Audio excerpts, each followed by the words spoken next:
Synthaholics. It's the Red Tribal Podcast.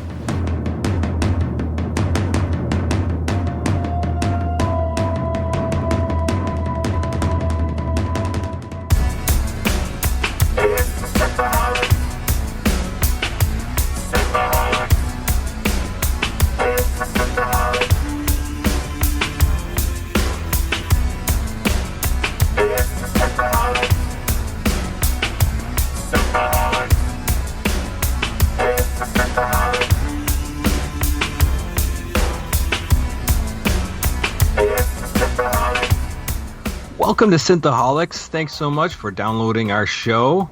Today you have myself, Aaron O'Brien. We also have David Duncan. A beautiful flower. A beautiful flower. We have Holly Michelle. Uh-oh, she's dying. Coronavirus Michelle. And we have returning special guest, Guy Davis. Hello, Guy. Hello, the beautiful space orchid. Yes, there you go. Guy Davis has been on many, many episodes. He is on Rocky Mountain Geek Tank podcast, and like I said before, last time he was on, they also stream live on Facebook on Thursdays. And he also is a very talented artist. He does, well, I know him from U.S. Tamberlin, but he's also working on Bellatrix Rising. Right. That's his new project. And he does a bunch of other stuff. He does Springs. He's always doing shit. So I am. That's just me. Welcome. Thank you. Yes, welcome, Guy. And I just posted an episode that featured you on the website. I just thought it was relevant to our current situation and how things are looking in the world. I didn't even realize you were on it until I started listening to it. I was like, oh crap, Guy's in it. So I had to modify the post and tag you in it since you were in it. But I was like, since that was 8 years to Sanctuary. Geez, 4 years ago. That's so crazy. That was so long ago. I guess now we're 4 years away from Sanctuary now. I think we should. Yes. I think we should revisit that episode soon. I really think we should too. I just showed that to my kid, and my kid's 10, and I was just showing him that episode, and he was like, "So, are these real? Are they really there?" And I'm like, "Well, no." He's like, "Oh, because it seems like something that would really happen." I'm like, "That's something terrifying, dude." It is, and we talked about it, and we should talk about it again very soon so we can have our sequel, 4 years to Sanctuary. Yes. But 4 years to Sanctuary. Well, this revisit it every half the time. I know, right? Every 4 years. Every 4 years. And then we'll get into was it the rise of the Khan Noonien Singh and stuff like that. So after that, we'll have to go to books for that shit, though. So here we go. We are in Star Trek Picard, and this is the last 2 episodes. This is Latin.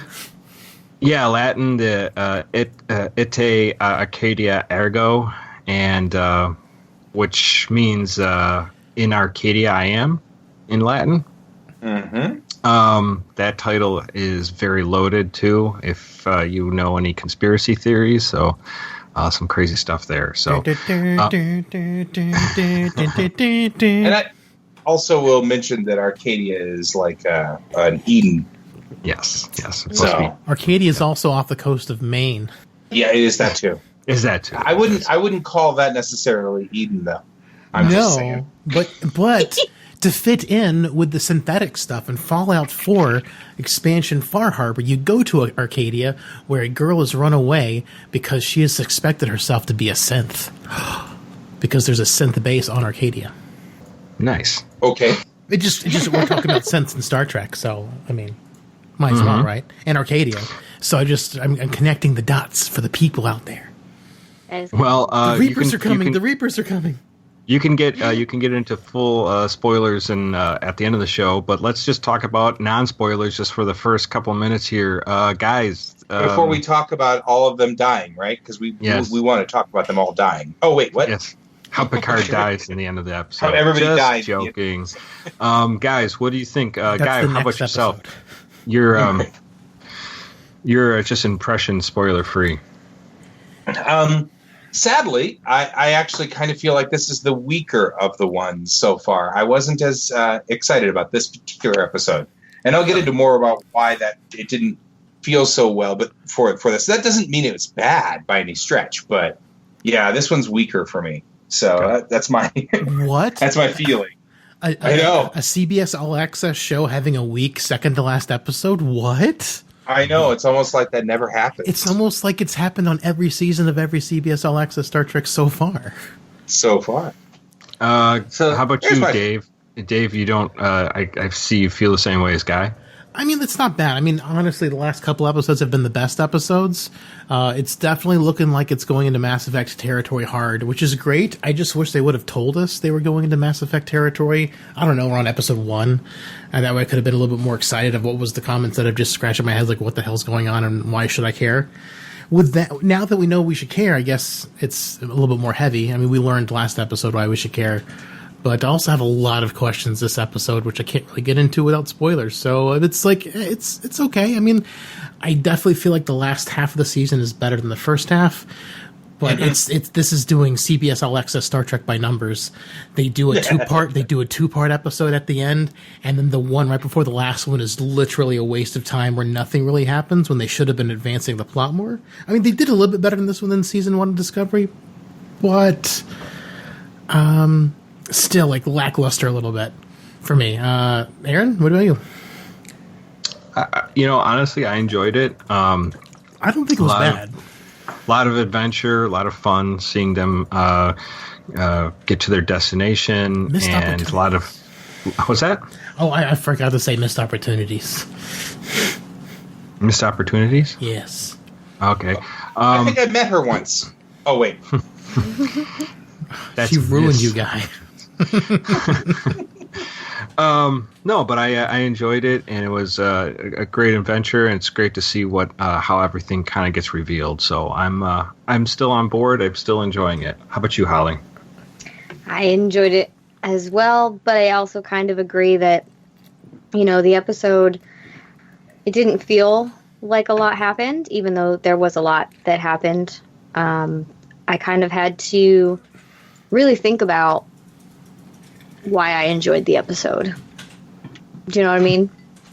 Yeah, think hard, like, why do I like this? Yeah. And I was like, It's so like, weird seeing you so, like, ho-hum about this episode, Holly, where I definitely think you were so excited about the first half of the season, and I was, like, bored to tears. And I'm a lot more invested now. I just wish they would have mentioned some things earlier so that I could have been invested for longer. Yeah. I mean, I'm not saying that I disliked the episode at all. I liked a lot about it, but I don't know. I guess I don't know. So it's good. It sounds like Holly and I are going to be on this one, trying to like figure out why we're. That's going to be our thing this episode. Yeah. Why are we like suddenly like spun out? What's the story? Maybe we'll figure that out. So let's questions get into full spoilers.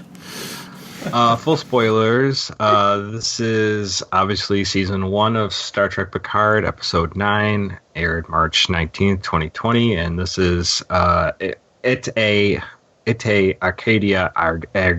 ergo. So, boy, wow, that was a tongue twister. Yes. I don't speak Latin fluently. So we get to the Picard ship, and they are going through the trans-warp conduit. And we see Dr. Girardi. She's freaked out under a desk, and because it's a turbulent ride.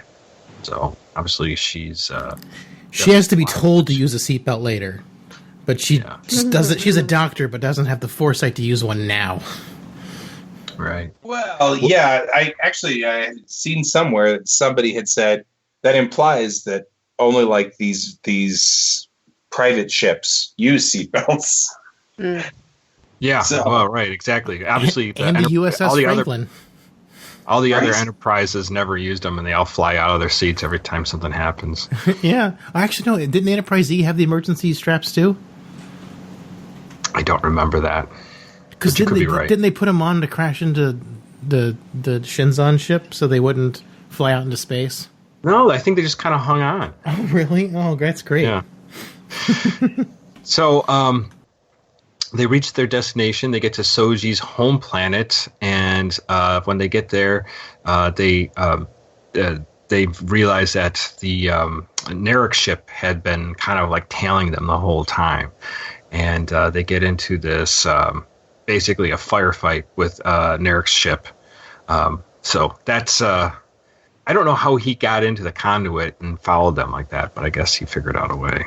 It was a really bad explanation in the show. They're like, oh, I guess he just figured out our trajectory from our last known position. And I'm like, okay, well, your last known position was going to Deep Space 12 that he knew of. No, he didn't even know that because they lost him before. So he was sitting outside of it, so I don't understand that. Yeah. I don't even understand. Can someone explain the conduit? They're just... Yeah, go ahead, Guy. I was going to say, so I'm sorry, I didn't mean to cut everybody off. I like the fact that all three of us like jumped in at the same time. Conduits. So the Borg had transwarp conduits that were explained in Voyager, where they could travel much, much faster through the galaxy mostly to explain how we ended up with the Borg being introduced in Q-Who and them being 75,000 light years away, and yet in like I guess a season later, all of a sudden we've got a Borg ship in Sector 1 coming in for Wolf 359. So the explanation to that Voyager had put through was the transwarp conduits. They have these super speed highways that they have built through the galaxy. Jump gates, which were. They were from an assimilated race. It's like slides, space slides. Yeah, it's like a Star Trek Discovery's spore drive, but slow compared to the spore drive, but still faster. But still faster than anything else. And also, since they're gateways, they have specific endpoints and start points. Like there's a junction. Like in the Delta Quadrant, and the junction reaches out to all the different quadrants with different lanes, like a highway. Well, so between Narek ship and the last Siriana, they're fighting between each other, and then who comes through that conduit as well? Don't do it yet. Don't do it yet. Please don't come through Borg Cube. Please don't come through yet. Come through the next episode when we can use you. The Borg Cube came through, piloted by 709. Stupid missed opportunity. Which is, I still think 709 flying that Borg Cube is kick-ass. It's kick-ass, but it's in the air. That was so cool. It was cool, but for 2 seconds, it crashes. It's a huge missed opportunity. It could have been so much more awesome next episode coming out of the conduit. Well, what none of them expected was going to happen was that these giant orchids were going to fly up and just pull all the power off of them. So I think we call them orchids. Space orchids. Beautiful flower. Yep. That's me. So they just show up out of space. These vehicles come up and they just flower out and they grab onto each ship. And most of them encase, except obviously the Borg Cube is just too big, and they drain the power, and then all the ships just fall onto the planet into the atmosphere. So they actually crash onto the planet, but fortunately this the orchid that was covering Picard's ship seems to have at least protected it somehow from completely being destroyed. So I guess it did with the cube, but we're not sure. But then Picard kind of it goes through this weird thing where he kind of gets like taken over somehow, and he says thank you. He says thank you for coming, everyone, and everyone looks at him like, what the hell's wrong with him? So he kind of got like something jacked into his brain or something. So that's not really explained too well. They never mentioned it again, but it could just be he's just going crazy because of his space syndrome. It could come out later too, though. Like it could have been some weird something talking through him. But yeah, it might. You're right. I mean, but it could be because of his illness. What's it called? The syndrome. Not Benzi. No, you're saying Irmotic Bendai. syndrome. It's Irmotic. Bandai syndrome is what Sarek had. Sarek died. Yeah, but I know. Couldn't he have gotten a little bit of it from Sarek? Because he wasn't socially distant enough from him during the. I was going to say he wasn't socially distant. Yeah. That mind meld was rather He didn't close. wash his hands after the mind meld. That's right. Or no, before the mind meld. Oh my God! That's how it's transmitted. Mm-hmm. So we get to Picard. He's in the sick bay, and we have Girardi kind of like looking over him. Apparently, all the power's out. She did have an old medical tricorder. She's gonna kill him. Don't let her be alone with him. She can't do it because she doesn't have the machinery unless she's going to stab him through the heart. She could just strangle him in his sleep. He's an old, weak put man. a pillow over his face. Oh yeah, he could do the pillow thing too. Yeah, but she scanning him with the tricorder realized that he does have the irrimatic syndrome. So I don't want to be in a room alone with her. But Rios does. Oh, yes. He likes it dangerous. He likes them dangerous. You saw those dominatrix ties on his bed last episode. So anyway, so she comes into that realization that Picard is dying. So Picard kind of like tries to brush it off a little bit, but then when he comes out of the sick bay, when he's he talks to the crew, he basically tells them what's happening. He says there's what he's suffering, a brain abnormality. Yeah, he says, and he says, I don't want you to treat me like a dying man, because it's going to piss me off. So,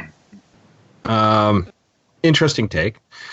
Then they get to, they realize that they have to go to this, I guess the main place where all the rest of the synths are, and somehow Soji knows where this is. But unfortunately, the Borg cube is in the opposite direction, which crashed. So they're going to go check that out. Well, they briefly saw the settlement, right? Mm-hmm. Well, she understood. Like Soji's got all the stuff that's still in her head now that she's like accessing, which she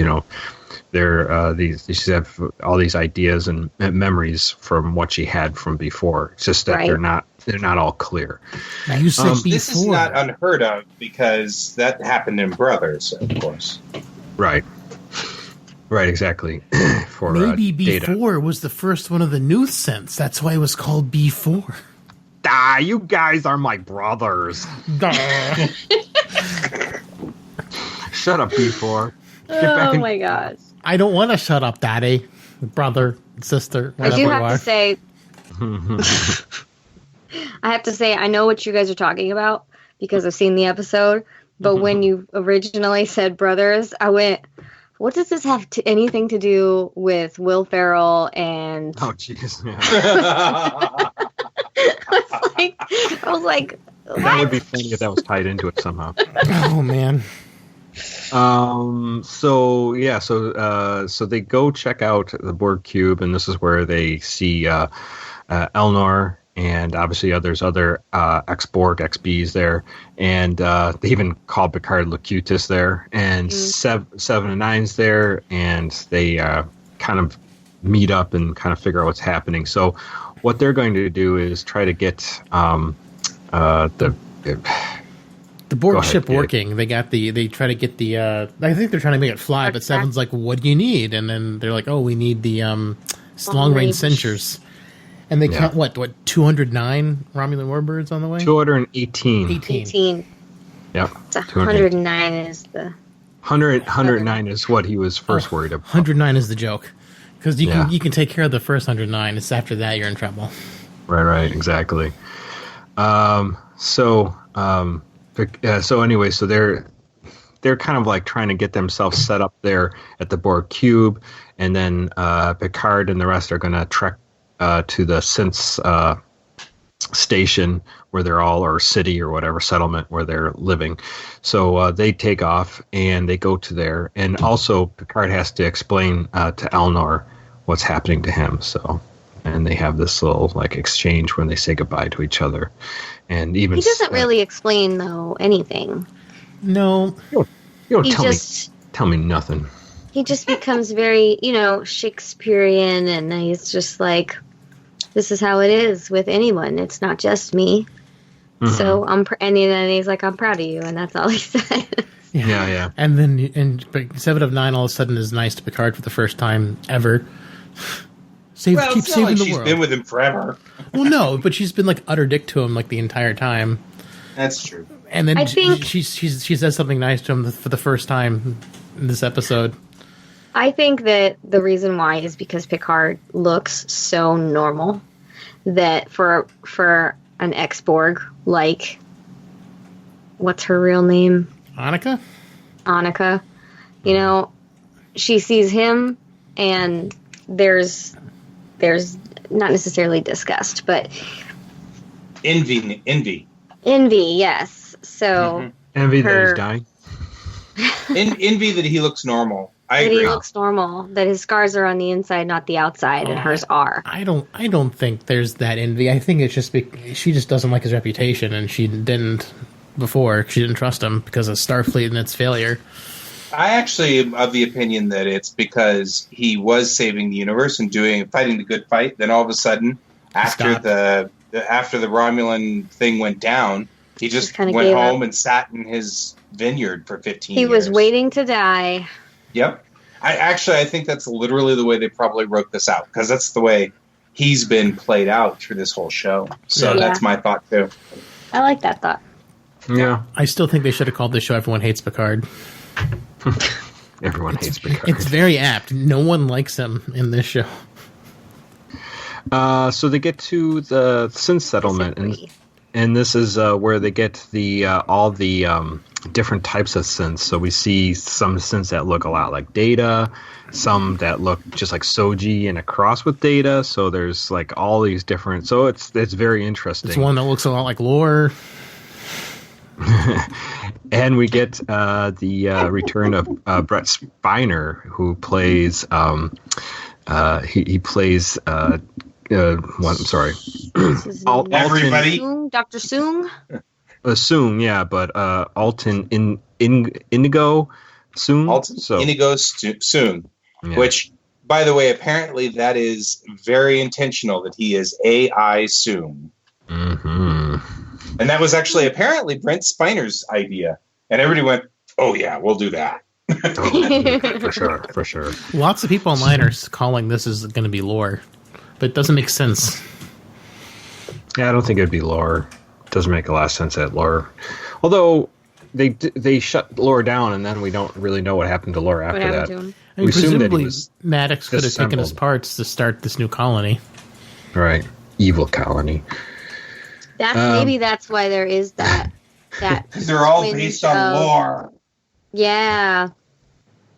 Well, so as they get to know everyone, they get to see all the different versions of like Soji androids, and then there's other types of androids as well. So many twins.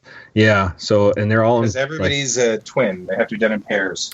Mm-hmm. right. Double mint gum.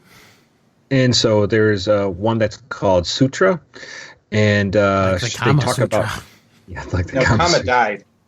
Oh, Yeah. poor Kama. Kama, chameleon. So Sutra.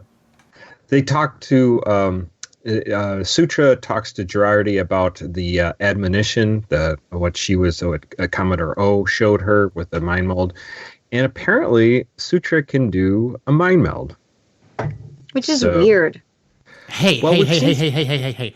We've Spock seen- mind melded with Nomad, so I can With buy Nomad. anything at this Which was a point. probe, so it's a mechanical probes, which was weird. So So is it a Vulcan gene or is it a practice like it's a yoga? Vulcan practice, but you have to be telepathic to join They said mind. that she No, modified herself to be telepathic. Was Nomad That was a telepathic?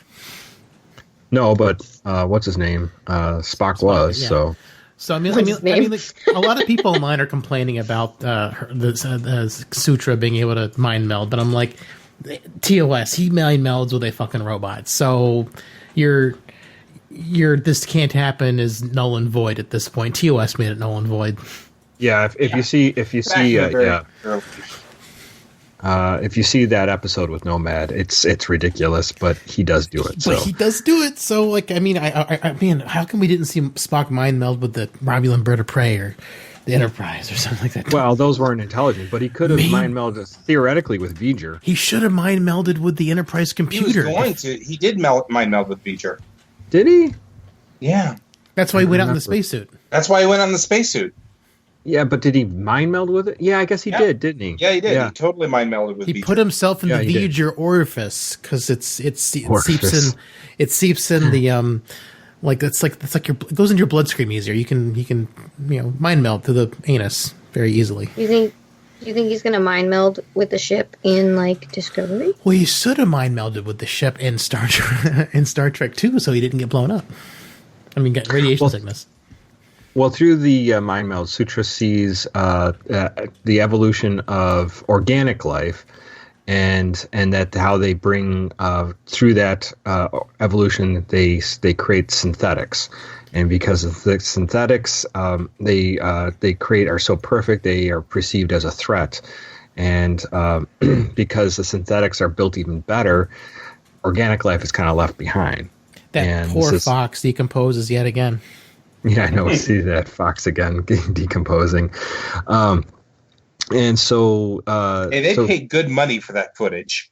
Right? Yeah, what is with that footage? It's like everyone uses that footage? Because the last joke was from last episode. That was in a Nine Inch Nails video. Song, yeah. I wonder if they have to pay rights to Nine Inch Nails. No, I think it's stock footage. Oh, it's definitely stock footage. Yeah, I know. Anyways, so somewhere in the universe, there's this alliance of synthetic life, which will send a signal, and that if they're about to be attacked, that they will basically come and get rid of any threats to their to synthetics, but at the risk of eliminating all organic life. So, right. Does it say at the risk, or does it say with the purpose of? Because it seemed like it was the purpose to destroy organic life, not necessarily that it was a side effect. Not a side effect, but yeah, I mean, it would be the purpose, because I guess this happens all the time. Synthetic life's created, organic life freaks out, and then organic life tries to get rid of synthetic life, and if they get this message, they call the Reapers. Get these guys to come down and take care of business. So the Trek Reapers. So that is concerning, and then we get it'll be fine. We get to Soon's lab, and Girardi and Soon have a interaction, and they talk about Maddox, and he kind of chastised her for killing Maddox, and it was that's a brilliant mind that you just snuffed out. Tisk, shame on you. Yeah, well, it's obviously Soon is a little morally eccentric? Bankrupt. Yeah. But they see that they say he's constructing a golem, and a golem is a Jewish folklore reference. Where you put a scroll into its mouth and you can do what you tell it to do. It's made of clay, apparently. It's also in D&D a lot. There's a lot of things in Jewish culture that's made of clay, I've noticed. And a lot of things, yeah. Dreidel. That would make sense. It is made of clay. Gollum. I made it out of clay. With Gollum, I will play. Okay. Anyways, so this Gollum was Maddox was supposed to be they said it was the expert at substrate work, so he was kind of stopped at that point. So he's saying that he wanted to get this thing finished so he can basically put all his memories and his brain, download it into this construction, and Girardi says that she will help him with this. And then we get Soji. He kind of guilts her into it, to be completely honest. It's another one of these manipulative bullshit things where he's like, "You're bad, you're terrible, you took a life. Do you want to save a life?" Well, do you want to save me, little girl? Try not to kill me this time. I'm not saying she's innocent, and that I just felt like it was really, even though she probably would have offered anyway, it was kind of manipulative of him to do that. Well, yeah, I think that bothered me too. It was really, are you just going to keep picking on Girardi and then just we'll just hold this over you, and then this too, and this seems like a thing to hold over. It's like, Well, God, just leave her alone, Honestly, she deserves it. She hasn't thrown up enough yet.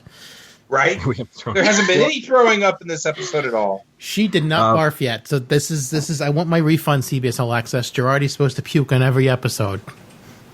Right.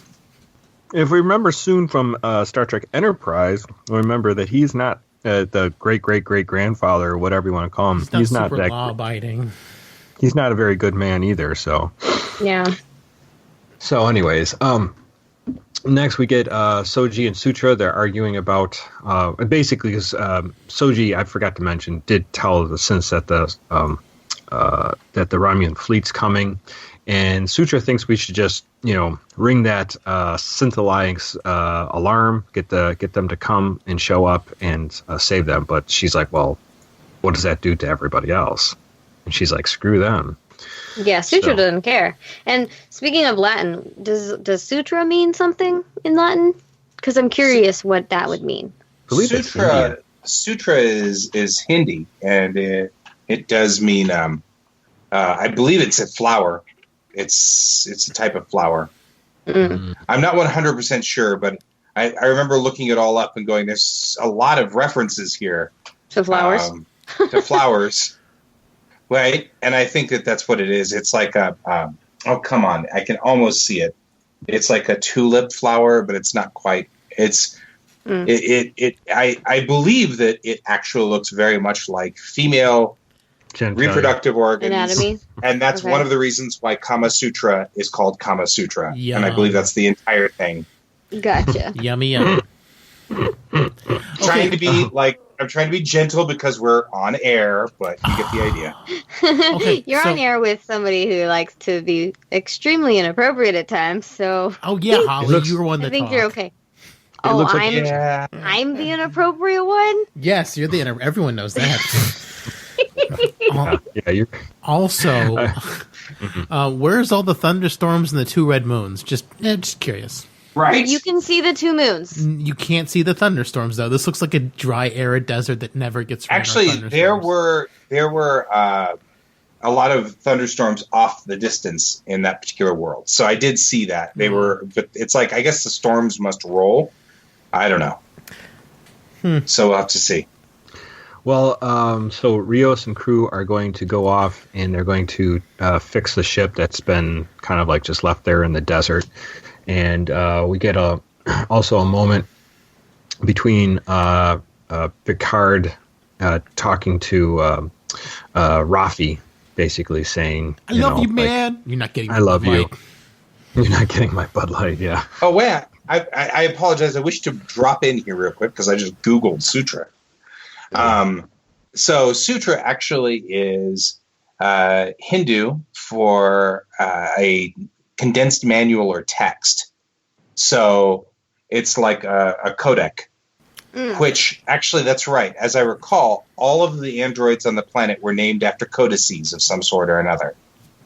What does Soji mean?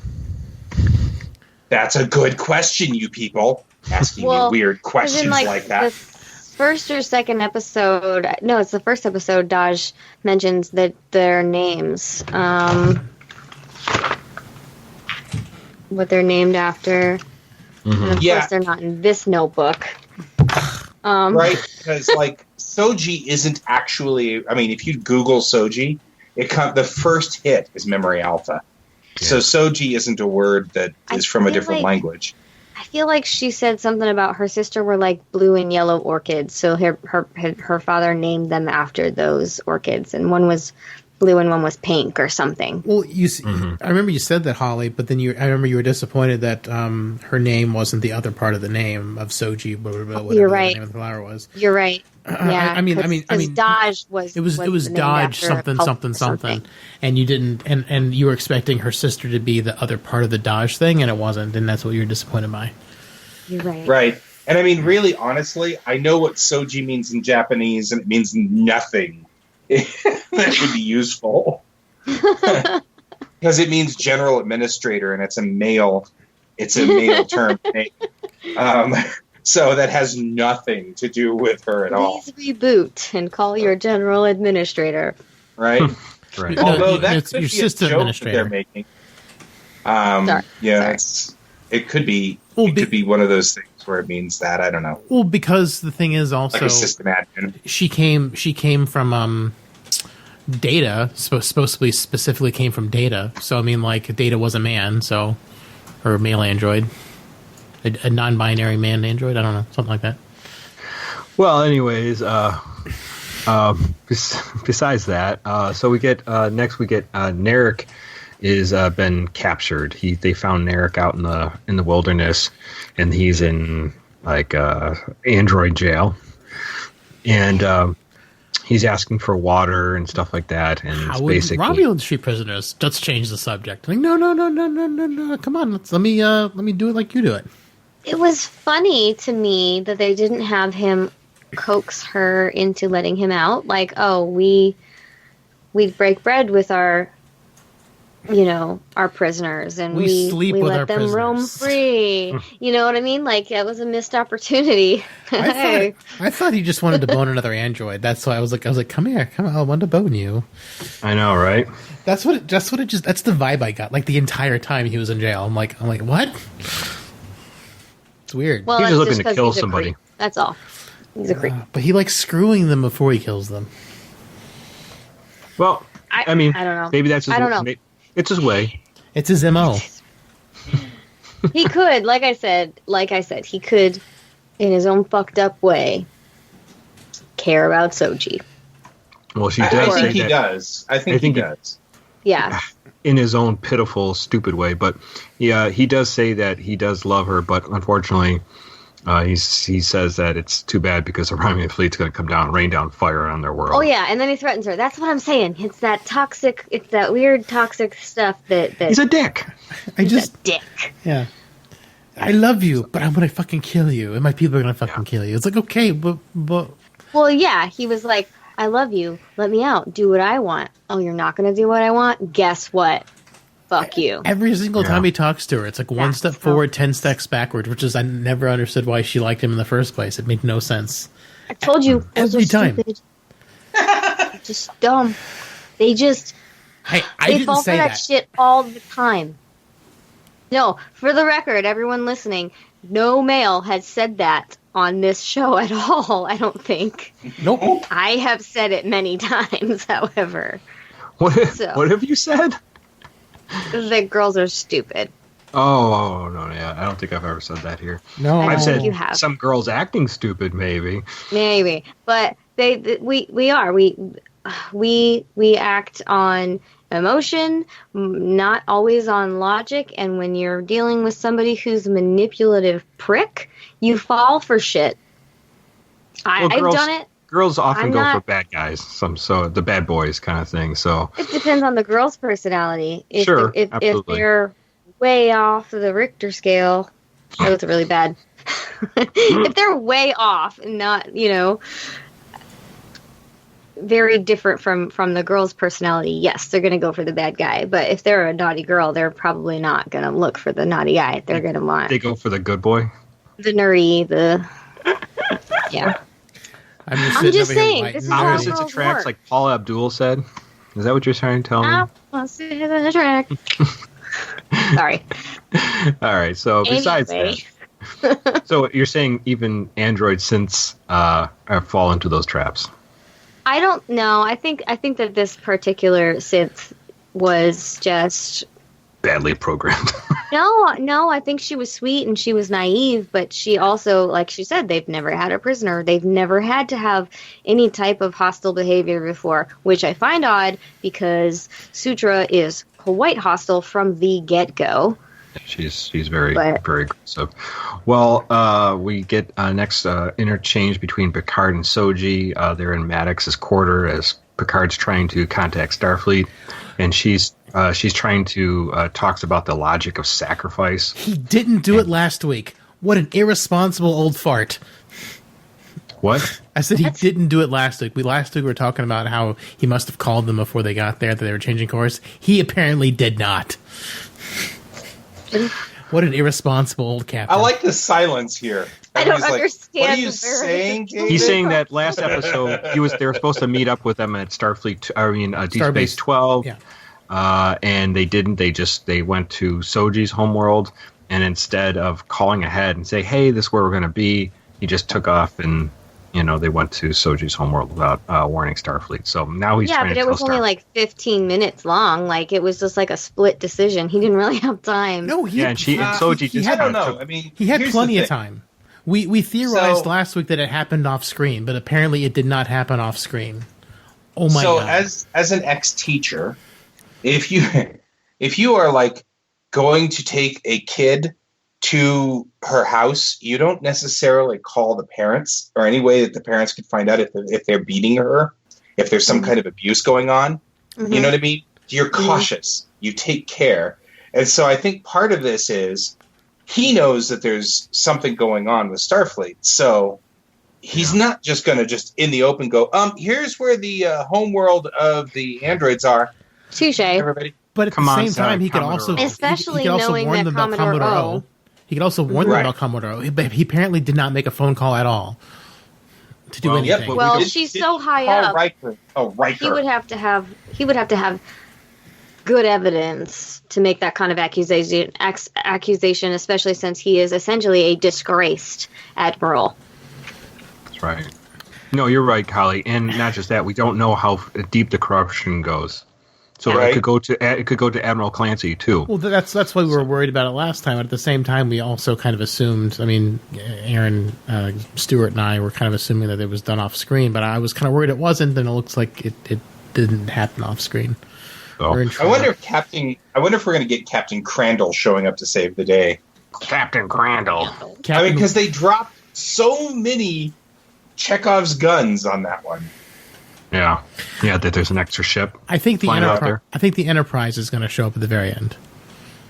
I'm sure it will. It's going to be Star It Trek didn't Discovery discover- season. It's going to be Star Trek Discovery season 1 all over again. The Enterprise is going to show up at the last second, and it'll probably let's be go- Captain Wesley or Worf or something like that. Okay. Well, let's keep our ideas behind until if we finish the story. So Soji and Picard are talking, and she's talking about the logic of sacrifice, and she sees no logic in life, or the calculation of life and death. And Picard says I guess it depends on the person holding the knife. So, and they're talking about how Girardi killed Maddox, and how she reacted to that, and just trying to figure out basic. Soji's trying to find the idea of if the killing was done by fear or by logic or some way to survive. So she's struggling with the moral and ethical things of what Agnes did, but also maybe what she has to do too with this alliance of synths. Since Sutra wants to basically bring them into play. Yeah. So then we get back to Narek and talking to Sutra, and there's another guard, Saga, and she has like a hummingbird, I think, on like a brooch, which Yeah, he it was a hummingbird, yeah. which he uses to. Was Narek- it him, though? Was it Narek? Do you think it was Narek, or do you think it might have been Sutra? I think Could have been Sutra. I think Sutra did it. Could have been Sutra, but Yeah, I she think I'd definitely go with lets that, Narek too. go. Mm-hmm. So you're saying Sutra's the bad egg? Oh, absolutely. From the let very Narek moment go. I saw her, I was like, "Ooh, she's bad." She's bad. Yeah, not like, "Ooh, she bad." It was like, "Ooh." No, I was like, So- "Ooh, she bad," because she for whatever reason she looks hotter than regular Soji to me. Is it because she's gold? I don't know, and maybe it's just the fact that she acts way more confident than Soji does. Soji's like, I don't know what's going on, this and that, but this one she's like cold and cunning, and I don't know if it's the personality or the gold. Maybe it's a little bit of both. She also wears like more sensual clothes. Revealing clothes. Yeah, but Yeah. it wasn't that. I mean, it was like her face, like just the way her facial expressions go. Because there's a lot of close-ups on her face, and I was like, wow, she's like strangely hotter. I mean, yeah, the outfit was cool too, but I don't know. We know what you're attracted to. So Kaylee Sutra gets some then spray paint. So Sutra starts talking to all the synths in the compound or village or whatever you want to call it, basically saying the Romulans are going to arrive soon, and that they need to basically bring in this alliance of synths or synthetic life form to come and defeat the Romulan fleet. And obviously, everyone knows that this is going to be trouble for all the organic life forms on the planet and maybe throughout the whole area. We don't know how bad it's going to get. And she even calls them the oppression of organics. So that's scary. Yeah. And, yeah, go ahead. I just find it odd that, they all have this built-in knowledge of who Picard is. Mm-hmm. And I mean, I guess I can understand why they wouldn't believe that he would be able to get the Federation on their side, but they should understand that he is an ally to them. With all their knowledge of him, they should understand that, and yet it turns hostile. Well, because Picard does stand up and say, I will be an advocate for you. I will fight for you for the Federation to get you protection and rights. And this is when soon come and say, oh, where were you when the Federation put the ban on synths after the Mars attacks? Oh, you weren't there, were you? Well, he's not going to do anything for you, just like he didn't do anything before for you or the Romulans. And they put Picard under house arrest. I still wish they would have explained why they turned synths into a mindless race. They still haven't explained how we got from Measure of a Man to here. It just happened, and no one said anything as to why there was synths just made as a slave force. Because that was the entire point of Measure of a Man, to not build a slave race. I don't think they're brainless. I think that the girl, the two with the hummingbird, and I think that the scene between her and Narek did them a disservice by playing her up like kind of a fool, like an idiot. But she didn't act that way before. I didn't call them brainless. I'm talking about the writers, not the androids. Oh, it sounded like you were saying that they wrote them to be slaves. No, they did. The androids on Mars, they were slaves. Oh, well, no, how did we? Wait, okay. Again, we're jumping down something. Sorry. Let's finish. We're almost done. Sutra was going to put Agnes Girardi, Dr. Girardi, in arrest as well. Girardi says that she wants to help Soong complete his work with this golem, and she's basically calls her like the mother. She says she'd be a mother, like a mother that would die for her own Soong says children. that. Yeah. Yeah. So Jardy's going to do that work and help out Soong, and so this is where Picard's taken away. And then we jump to the Romulan fleet, and we see Commodore O is in charge, and they're coming in basically to attack the planet within 24 hours. So, So there we go, and this is to be continued to the next episode. Who wants to talk first? Dave, I think you are just chomping at the bit to tell us what you think. I'm just so confused. I mean, it's just different things have come up. We're just like, why are they doing it this way? I mean, they're kind of telling us the plot, but there's that giant missing hole between Measure of a Man and the Mars attack. Like, why did they become these slave race when the whole point of Measure of a Man was to ensure that was never going to happen? It's like they made it and they're avoiding talking about it just so the plot can happen. Like, there's been no explanation. Well, they haven't even mentioned that. But if I can rebuttal just real quick. Sure. Not that Measure of Man doesn't mean anything. Obviously it does. But we're talking about some court case that was held in some far remote outpost. It's very likely that, there was like a Starfleet Federation Supreme Court that came and maybe overruled that, a higher court. So we just don't know. Well, I mean, I thought the point of it was so it could be written in his law. Like, what's that? I thought the point of that trial was so it could be written in his law. But that was, 25 years in between? A lot of things changed in 25 years. And in addition to that, we don't know the level that of those synths that we saw on Mars, if they were as highly functioning as Data or there was something below that.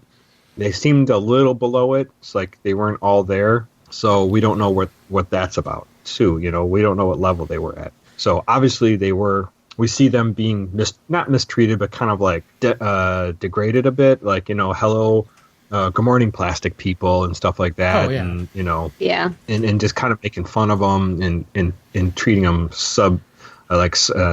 subspecies, subhuman kind of thing. So, which was a lot of the measure of a man to prevent that from happening. Absolutely. But you also, I mean, we've gone through author from Voyager. I mean, it's clear that there is only so much tolerance that the society has of something not living before they decide to make them scrub out plasma conduits or dilithium processing. Right? I mean, that's the whole point of photons be free. Yeah. That was the entire point of that, too. And it's clear that, you know, to me that fits. It fits very well with the way that the holograms are used in author, where, you know, so, you know, all those people are saying, but Picard is so dark and dismal. I'm like, well, yeah, but this is set up long before that. This is in Voyager, where they were doing the Federation obviously says, well, we'll consider you equal until you screw up, at which time we'll lock you away and make you do work, you know. And that was part of it, you know. Yeah, I mean, I can see that. I mean, I guess, but I wish they would have at least mentioned the politics behind it somewhere instead of just like, oh, well, we had this episode, which is Measure of Man's heavily inspired for the season, but they haven't ever explained the midpoint. And I have to agree with that. I mean, I have to say, you know, one of the complaints that many people have had is that Picard has run really slow.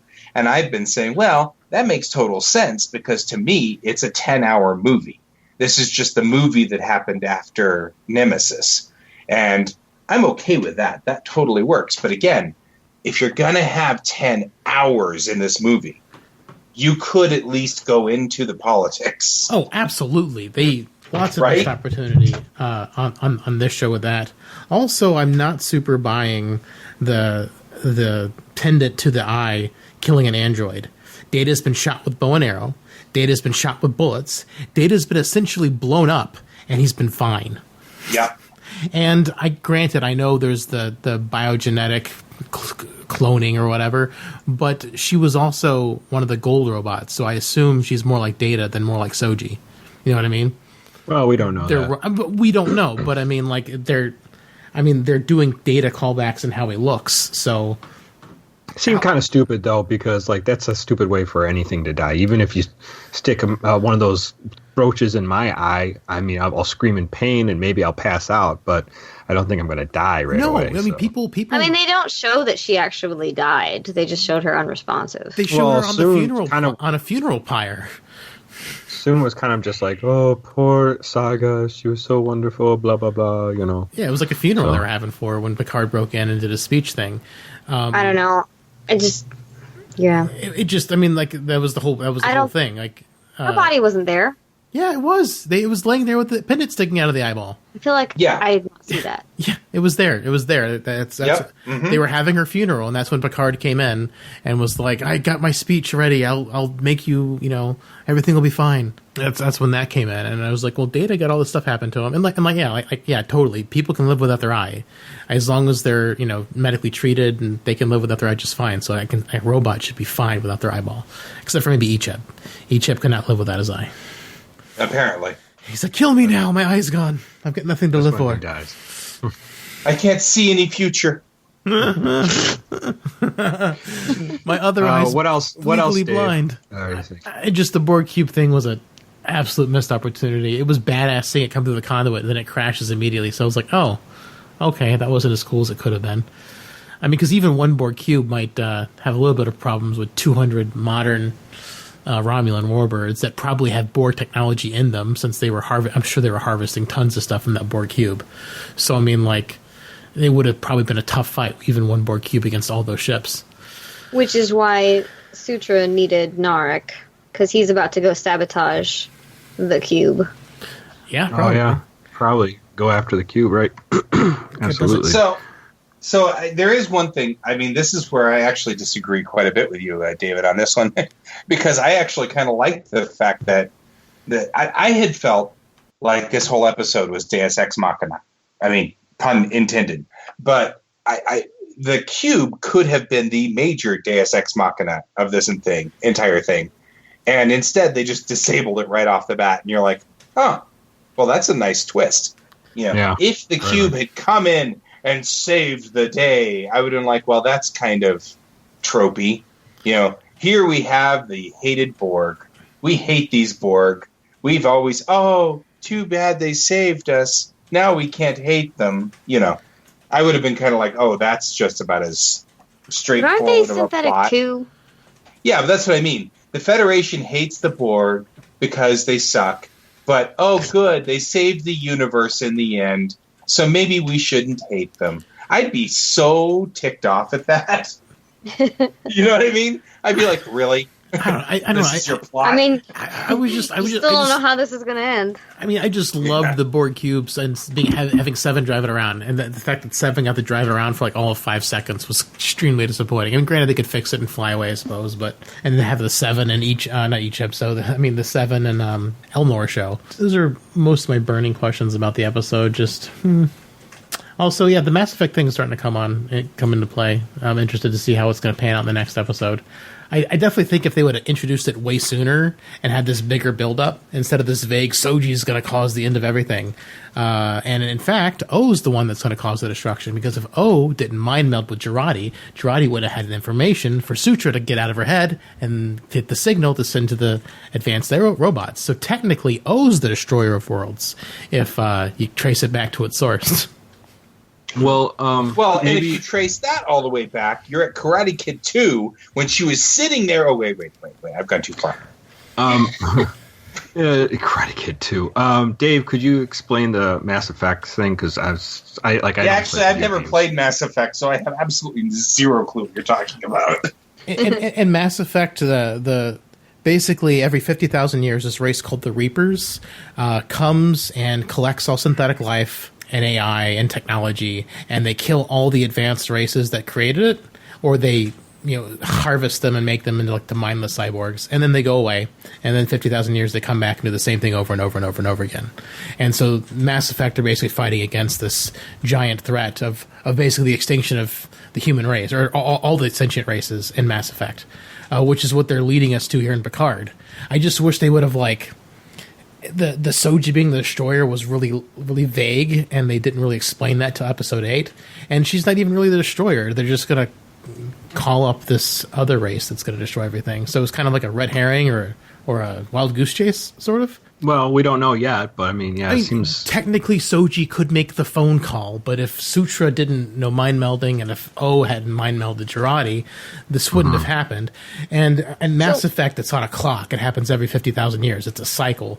But, it's still a cycle in Picard. The robots just get advanced enough to make a phone call. Well, the race comes out. And you have to basically, hit that alarm from the admonition thing. It's a slightly different mechanism, but the end result is the same, which is really interesting. And I really wish they would have gone on this a little bit harder. And also, the La Serena itself looks very much like a ship out of Mass Effect, more so than it looks like a ship out of Star Trek, just from an aesthetics design point of view. Mm-hmm. But who wants to go next? Yeah, who wants to talk next? Who's got a burning thing to say? Burning in my loins. I don't think Guy and I either have burning things to say. I kind of feel like it's kind of an ember. It's just kind of not really burning, just there. Right. Well, I'll just say that first of all, the biggest part of the plot confusion for me, if we're going to be critical, is why was Soji and Daj set out to do? What was their purpose? What was Soji's purpose to go to the Borg cube? What did that play into? Other than, are they just trying to get information? Because they weren't looking for Maddox. It was to expose the corruption and the reason behind the Mars attack. That was the idea. But how did they know? But how was that going to play out? One was on a Borg cube, and another one was on Earth, and going their to memories. School. Yeah, their memories would all been basically wiped of what they knew before. So it's why would you send a brainless robot? I mean, well, why would you send a robot on a mission when it doesn't know the mission? Right. I mean, other than maybe finding Picard, Dodge trying to find the Picard in the very beginning.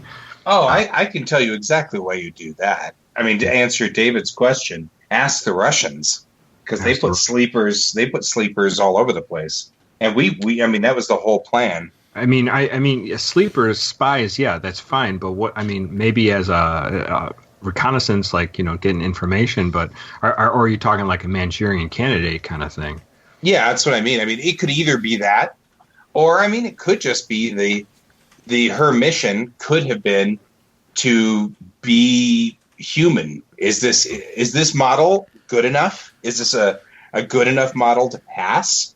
Right. You know what I mean? And so, if so, that could be her entire mission, would be to send them out to be humans and see if anybody notices. Yeah. How do the robot? How do the if they're posing as humans, how do the Romulans ever find out that they're robots? I don't know. The questions keep piling up, and the show does not provide answers. Yeah, I mean that's my thought too. Is that we did see. Obviously, the Romulans got a hold of Rios's ship's data somewhere along the line because, Rios's previous ship. What was it called? I can't remember. It's got a name that I can't ever remember. You're talking about the with the captain and everything like that. USS Mirage. Right. Emin Majid. I know who. Emin Majid. That's it. Emin Majid. Yes. Yeah, that was. He's an Arabic navigator. That's who he's supposed to be. Right. It was named after a navigator, and I just haven't committed it to memory yet. I will. It's only a matter of time. But yeah, I think that.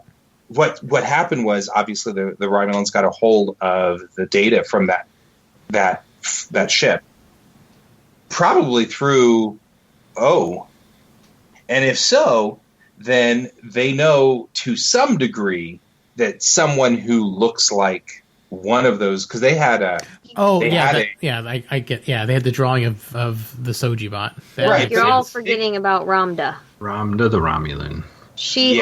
She had premonitions about Soji. Right. That's right. She saw Soji's future. So, but she was also Borg at the time, so it doesn't matter. But it does matter. What matters is that the Romulans who were assimilated, who then were XB, all have these weird after effects. They're all kind of mentally challenged now, and they had Ramda. So she must have had some kind of weird connection with this signal or something, and that's got to be where they're getting their information. Well, no. So the Rios's old ship met with this sense. They told them they were sense.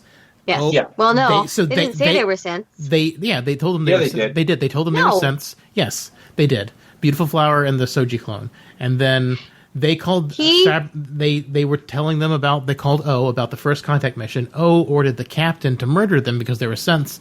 They have their beam over logs or whatever, so they know what they look like. No, they pieced that together last episode. They didn't know that he didn't know they were sense. Rios didn't know, but the captain. No, I think the captain knew. The captain knew because the captain was the one that killed them. He knew. Well, yeah, well, that's why O told him to kill him, because otherwise they O wouldn't have told them to kill him and done that whole clandestine black flag operation.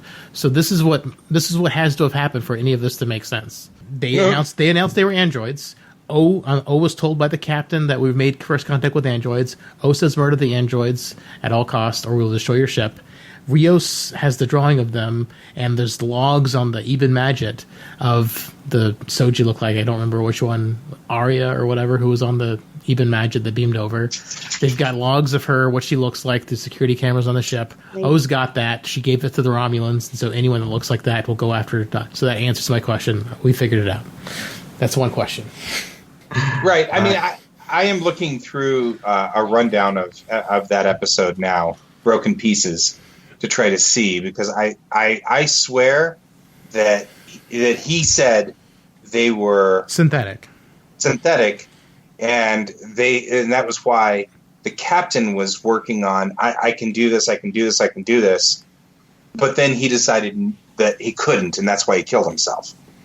I don't know. I disagree. I think he felt that his captain did something so anti-Starfleet that he felt personally betrayed by his captain, but also he had such a connection with the man that he just went along with what he was doing, and that's why he made it seem like peaches and cream. No, but he knew Starfleet was going to destroy the whole ship. He told Rafi that. So I mean, like, okay, he knows about the whole thing. Looking back into this, the way that it's written on Memory Alpha is that that Vandermeer. It says Rios says he used to pretend Vandermeer was his father, etc., etc., etc. Okay, gotcha.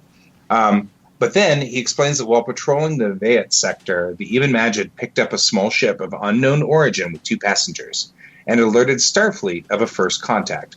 They beamed the 2 beings aboard, the ambassador, Beautiful Flower, and his young aide, Jana. They shake hands and sit down to eat, but before Vandermeer killed, they sit down to eat before Vandermeer killed them both with phasers. The Rios reveals that Vandermeer had received a black flag directive straight from Starfleet security, and if Vandermeer disobeyed, Starfleet would destroy the Eben Majid with all hands. So Rios confronted his captain, who then put the phaser in his mouth and pulled the trigger.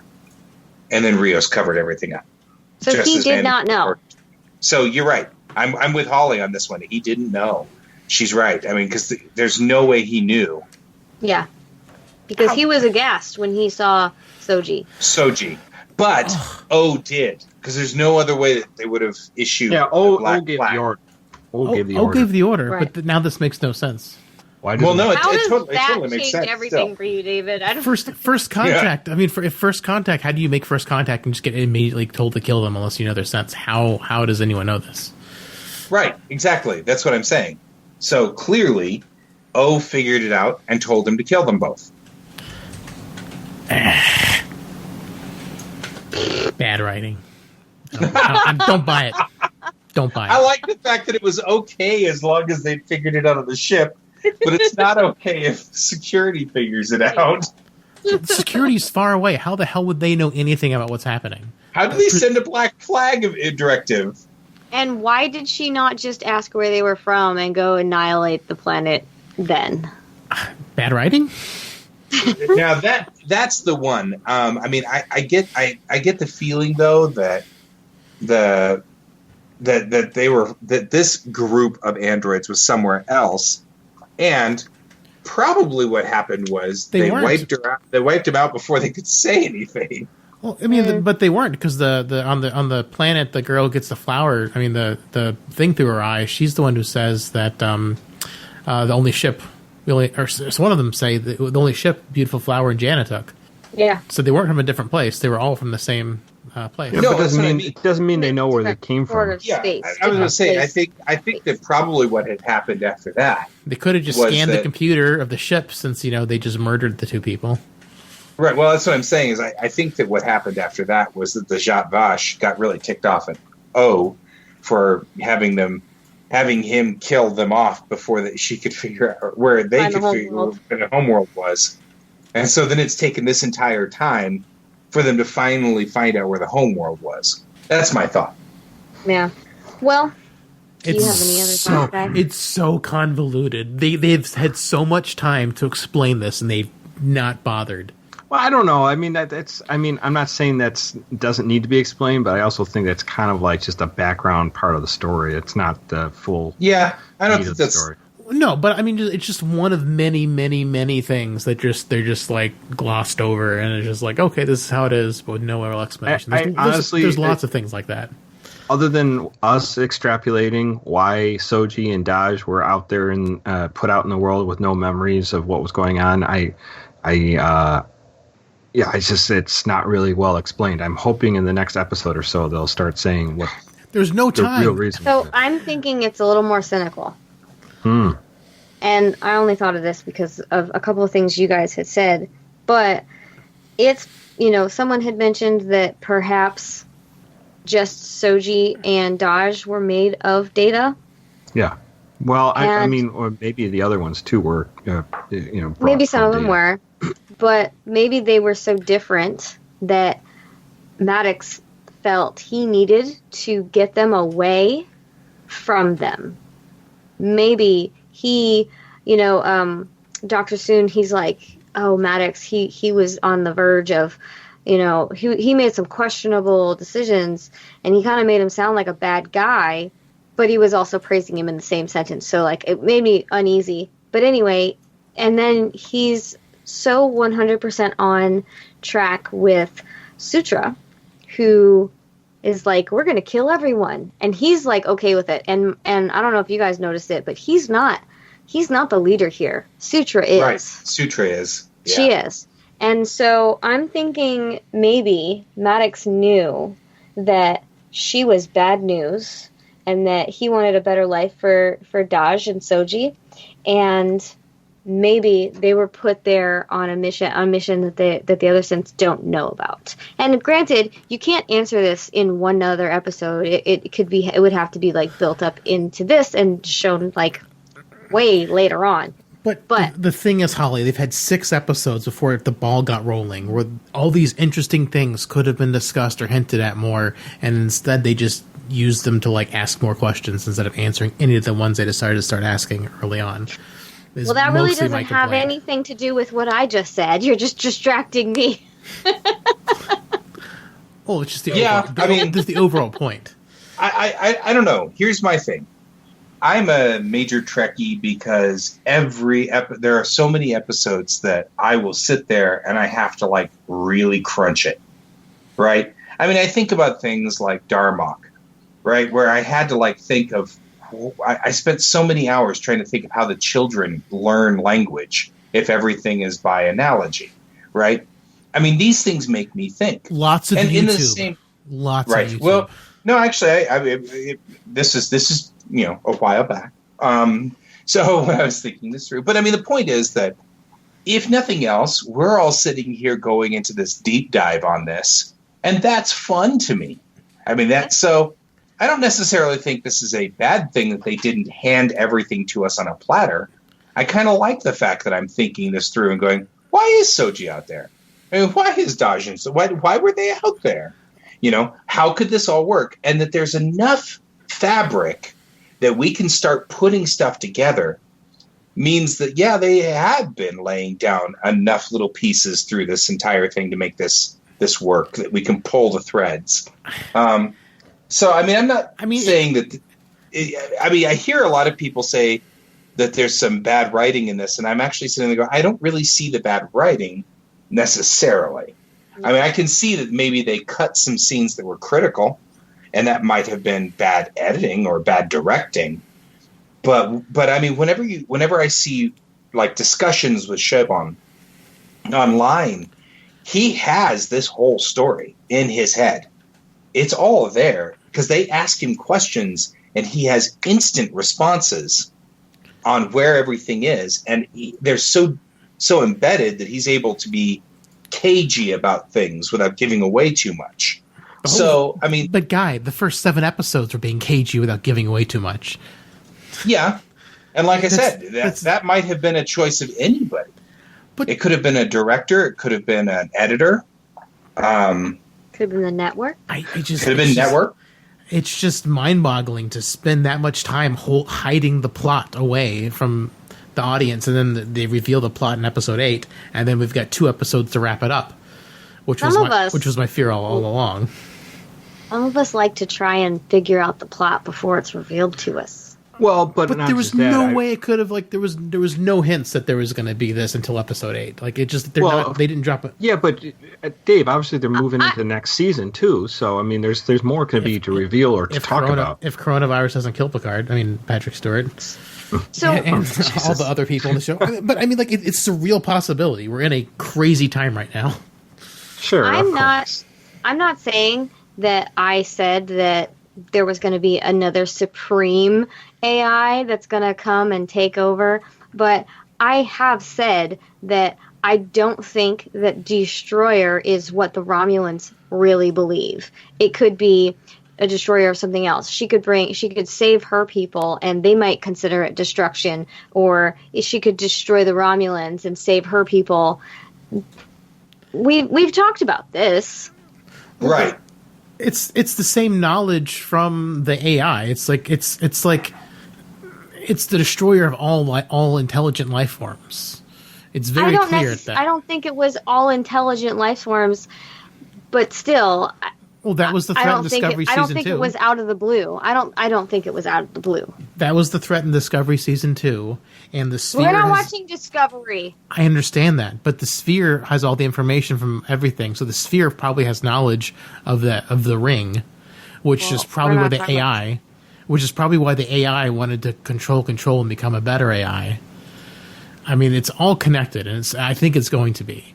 And I know we're not talking about Picard, and you're thinking about Discovery. You have to. Then you're not absorbing what's happening in Picard. It's all connected. I don't know if it is connected per se, but I mean, it's possible it is. I mean, that's the point. It's the connected. They're definitely trying to connect the two series. And the thing is, Control was trying to eradicate all intelligent life, probably because it's just tripping on that directive of this other ancient race that is trying to destroy all life. But didn't they take all the Sphere data and shoot it into the future? Yes. But the thing is, I'm saying the Sphere data on AIs came from the ring, probably. Or the Sphere was ancient. The Sphere could have been around the last time the reaping happened and got out all this information about how the AI functions. Because the Sphere we don't know what kind of life form it is. I mean, right. it was ancient. So, the Sphere could have this data. I get the feeling that Chabon would probably be linking to Discovery, but he wasn't part of the hardcore creative team on Discovery. He was just a side writer. So but I can't imagine that there's all. I mean, I'm not sure that there's a lot of depth going on between that. I'm concerned about that. But I mean, it's all under the purview of Kurtzman, and they're probably like, you've got to connect the series somehow. And like the AI was from the Sphere was trying to wipe out all sentient life, and it's probably just jumping the gun on the artificial intelligence. You know what I mean? I mean, it's a very similar goal. It's just yeah. I mean, I could see the Sphere being your Reapers that you were talking about. You know what I mean? I could see that. Sphere seems kind of benign. I don't think the Sphere's the Reapers. Actions. I think the Sphere has the data from the Reapers on how to become AI, which is how the Control was trying to get it. Because the Sphere's ancient. It could have been around during the previous cycle. I don't know. I'm trying to connect all the dots. I see. I'm like the picture of Charlie with like all the pictures and the lines, and he's like smoking a cigarette. He's got beard and his tie's undone. Like this is what I'm trying to do. I'm trying to connect all. Well, the let dots. me give you one more, Dave. Yes, I'm going to give you another more. So, the title of this episode, the Ite Arcadia Ergo, is a painting. It's been multiple paintings, actually, but the one famous is by Nicholas Poussin. And it's basically these shepherds are surrounding or come upon a crypt or a tomb, and there's a woman standing above it. And one of the shepherds are pointing to the inscription, the Ite Arcadia Ergo. So the painting is like it's in the Louvre. It's a famous painting.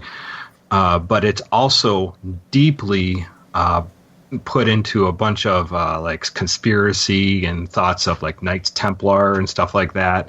So there's a whole like backstory. In fact, some of that stuff is actually put into the Da Vinci Code, if you've ever read the book. Or I remember that. Mm-hmm.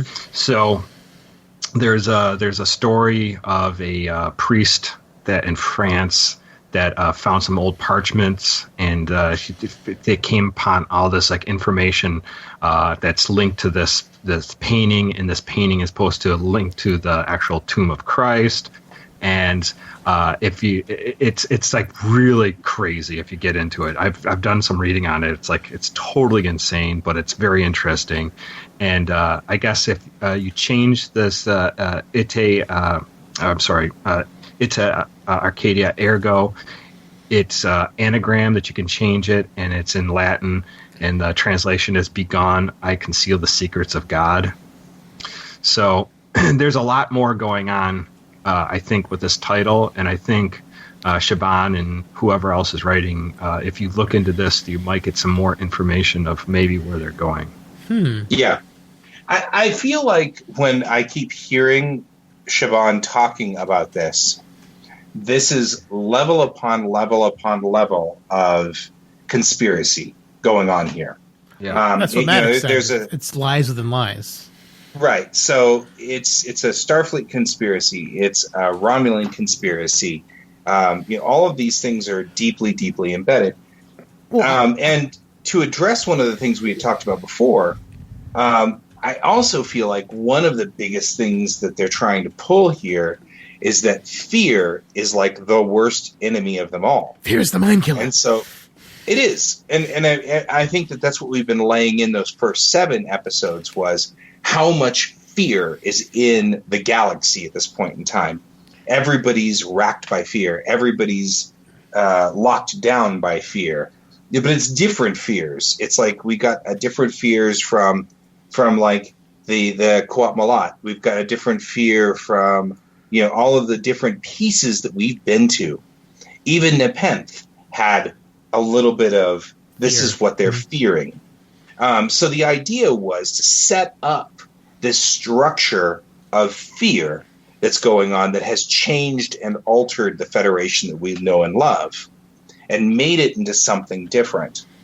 And so that's what I get is the entire point of this, is that they're trying to make it so that you can see the world as it has changed. One of the things that all the people are complaining about is how dark and dismal it is. Well, yeah, that's the point. That's where they're headed. That's what they're trying to do is set up. The Federation is not the same anymore. It's gripped by fear. And this is what's going on. So that's my feeling on this one. So granted, and that can be a compelling story, but I just felt like they were just doing things and it didn't seem super related. I mean, the fear, I guess, is the one thing that strings it all together. But I mean, I still have the feeling of the pacing issues. Like they could have been dropping a little bit more nuggets here and there to make it a little bit more interesting in the first half of the season. There is one thing that I am noticing happens a lot with this newer group of writers, and that is, it seems like they're I almost want to say that they're over world building. As a writer, as a storyteller, I'm spending a lot of time. Yeah, I know, right? I mean, maybe I'm projecting here. What do you think? I think you might be projecting. But I mean, I think what happens is that they set up this plot that is 27 levels deep and 60 feet wide and 20 feet long, and then they can only show so much of it. And so they end up trying to figure out what's the key pieces that need to be said here. And I think what happens is they're really good at world building, and they really suck at editing that down. I mean, because I feel like that happened with Discovery as well. We had some phenomenally good world building and structure, and then it's like they kept dumping pieces of it and dropping pieces of it. And I'm like, you left that piece, and that was a great piece. And now you're heading over here, and you're dropping that piece too. And I mean, it's not a bad thing. I mean, necessarily. I mean, obviously, it's not a good thing. I think it's unique. We've never had that before as Trekkies. I think Star Trek Picard's doing a way better job world building than Discovery did, because Discovery just glosses over things. I mean, like they both gloss over things an awful lot. But the thing is, like, and I give the writers an A+ on world building, because if you look into all the names of things, they have significant meaning, and it's kind of brilliant how they're using all these names. But the thing is, it's lost upon anyone who doesn't decide to do the research and read up, what does this name mean? What does that mean? What does that mean? It is going to be lost upon the general viewer. So world building that's lost upon the general viewer that doesn't research any of this stuff isn't helpful. I don't know, but I mean, Star Trek's done that for years and years. They've dropped things and cultural meanings that maybe the common audience would know until they come across it or they look it up. So sure. I concur. I agree. They have been doing that all along, but in a series that's supposed to be one long movie, and Aaron and I, we've been asking, what's the point? For like, we asked it every single episode for like the first 6 episodes before they started moving things along. It's just like, I don't know. So the first 3 episodes were Act 1. I know. The second 3 episodes were Act 2. I think all 10 episodes are Act 1. I think Season 2 is going to be Act 2, and Season 3, if they get it, will be Act 3. Well, I'm actually quoting Shaban on this one. So, I mean, he literally said the first 3 episodes were Act 1. We set everything up. The second 3 episodes were the complication to the plot, Act 2. And then the third 3 episodes, or in this case 4, because I think they originally planned 9, but then they got an extension. The last 4 episodes are wrapping up the plot, Act 3. So he's trying to put it up in a 3-act play. And I mean, he actually said that I don't know whether I read that or heard it in a podcast, but that's his battle plan. That's bizarre, because they didn't reveal the plot until Act 3. Well, they were revealing the plot early on, because the plot is get Soji home. That was the plot. And then they complicated it in Act 2. So that's part of the problem, was that everything got more messed up in Act 2, which is the way most stories go. Act 2 is, we screw up our plot. And then Act 3 is resolve everything. But Act 3 has been a reveal. We're finally learning things. Right. Well, that's resolving. A reveal is a resolving. In a mystery story, that's how you would do it. But your Act 3 in the mystery would be a reveal. But the thing is, they're revealing stuff, but the reveal is only bringing up more questions. Well, it is now. But, I mean, we still have an episode left. We do. So, I mean, they maybe... I mean, right now, really, I think the burning question was, why Soji and Daj from this particular thing? Why did they send them out? That could be answered with one line. So that doesn't need a whole lot. And honestly, I don't think it needs to be answered. I'd like to know it, but it doesn't need to resolve the plot. Because now we've got the high tension here that we need to try to figure out how to get out of. So I see that. It's just a thought. I mean, obviously, I don't know. Dave, I've come to the conclusion that there's not much that's going to satisfy you with some of these stories. I thought we were in the same boat for a lot of this, Aaron. I think there's some things here that I think this is better constructed than Discovery. I think the plot has obviously moved way too slow to get to where we are, and there could have been better. I think a lot of this could have been boiled down to maybe about 4 to 5 shows. I completely agree. That's what I've been saying, and I agree with you on everything you've said. And I said the world building is definitely way better in Picard. It's just so much of it's hidden. I mean, yeah, and there's stuff that, I mean, obviously we're just not going to, I mean, honestly, if you watch even Next Gen, like a really like crazy, like if you watch Conspiracy from, what was that, season 1 or season 2? God, I wish there was more of that. I mean, that moves on so fast, and you're like, how could they? I mean, obviously they say, well, Enterprise was out in deep space, and there's no way they would have known any of this stuff was going on. But still, there's a lot of stuff that you could say, like you could pick that episode apart quite quickly, I would think, if under these lenses. So I think we're expecting a really high watermark for this. Yeah, and I think they're hitting it for most part. I don't love everything about it. I think. I mean, obviously I hate Narek just because his character is so cliche. Narissa Rizzo is just such a two-dimensional character. Yeah, it's a boring character. So I mean, there's cool things, of course, but there's other things I'm just like, yeah, you could have done a little better. So, absolutely. That's sort of where I am too. I feel like when they set this up.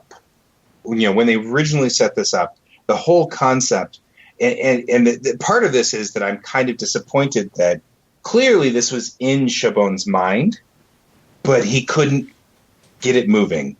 Because one of the things they were really working on was the TNG concept that the bad guys aren't just bad guys. They've got a reason, they've got a concept, and they believe that they're right. But then he generates Romulans that ended up being flat. I'm much more interested in Laris and what's her name? Sutra. The first Zhaban. Zhaban and Laris. Oh, yeah. The first two Romulans we met in the first, they are much deeper and interesting characters than our bad guys. Or even for that matter, Commodore O. I mean, Commodore O doesn't, which is a shame because I loved Tamlin Tamita. I loved her when she was in Babylon 5. And I loved her even when I had a crush on her when she was in Karate Kid, which is why I'm making that reference. Because I mean that was an ancient. Only you would know ago. that because I had no memory that she was in that movie. Yeah, she was the love interest in Karate Kid too. Ooh. So that's great. Anyway, but she was also in the first season of Babylon 5. Yes. And I was so excited when she was in the first season of Babylon 5. Then they all decided she was just too rigid and too rough, and so they decided to get rid of her in favor of Ivanova. I liked Ivanova; she was fine, but I got kind of sad they got rid of Tamla Tamita's character. But even now we've got O, and she's flat. I mean, they're just all flat.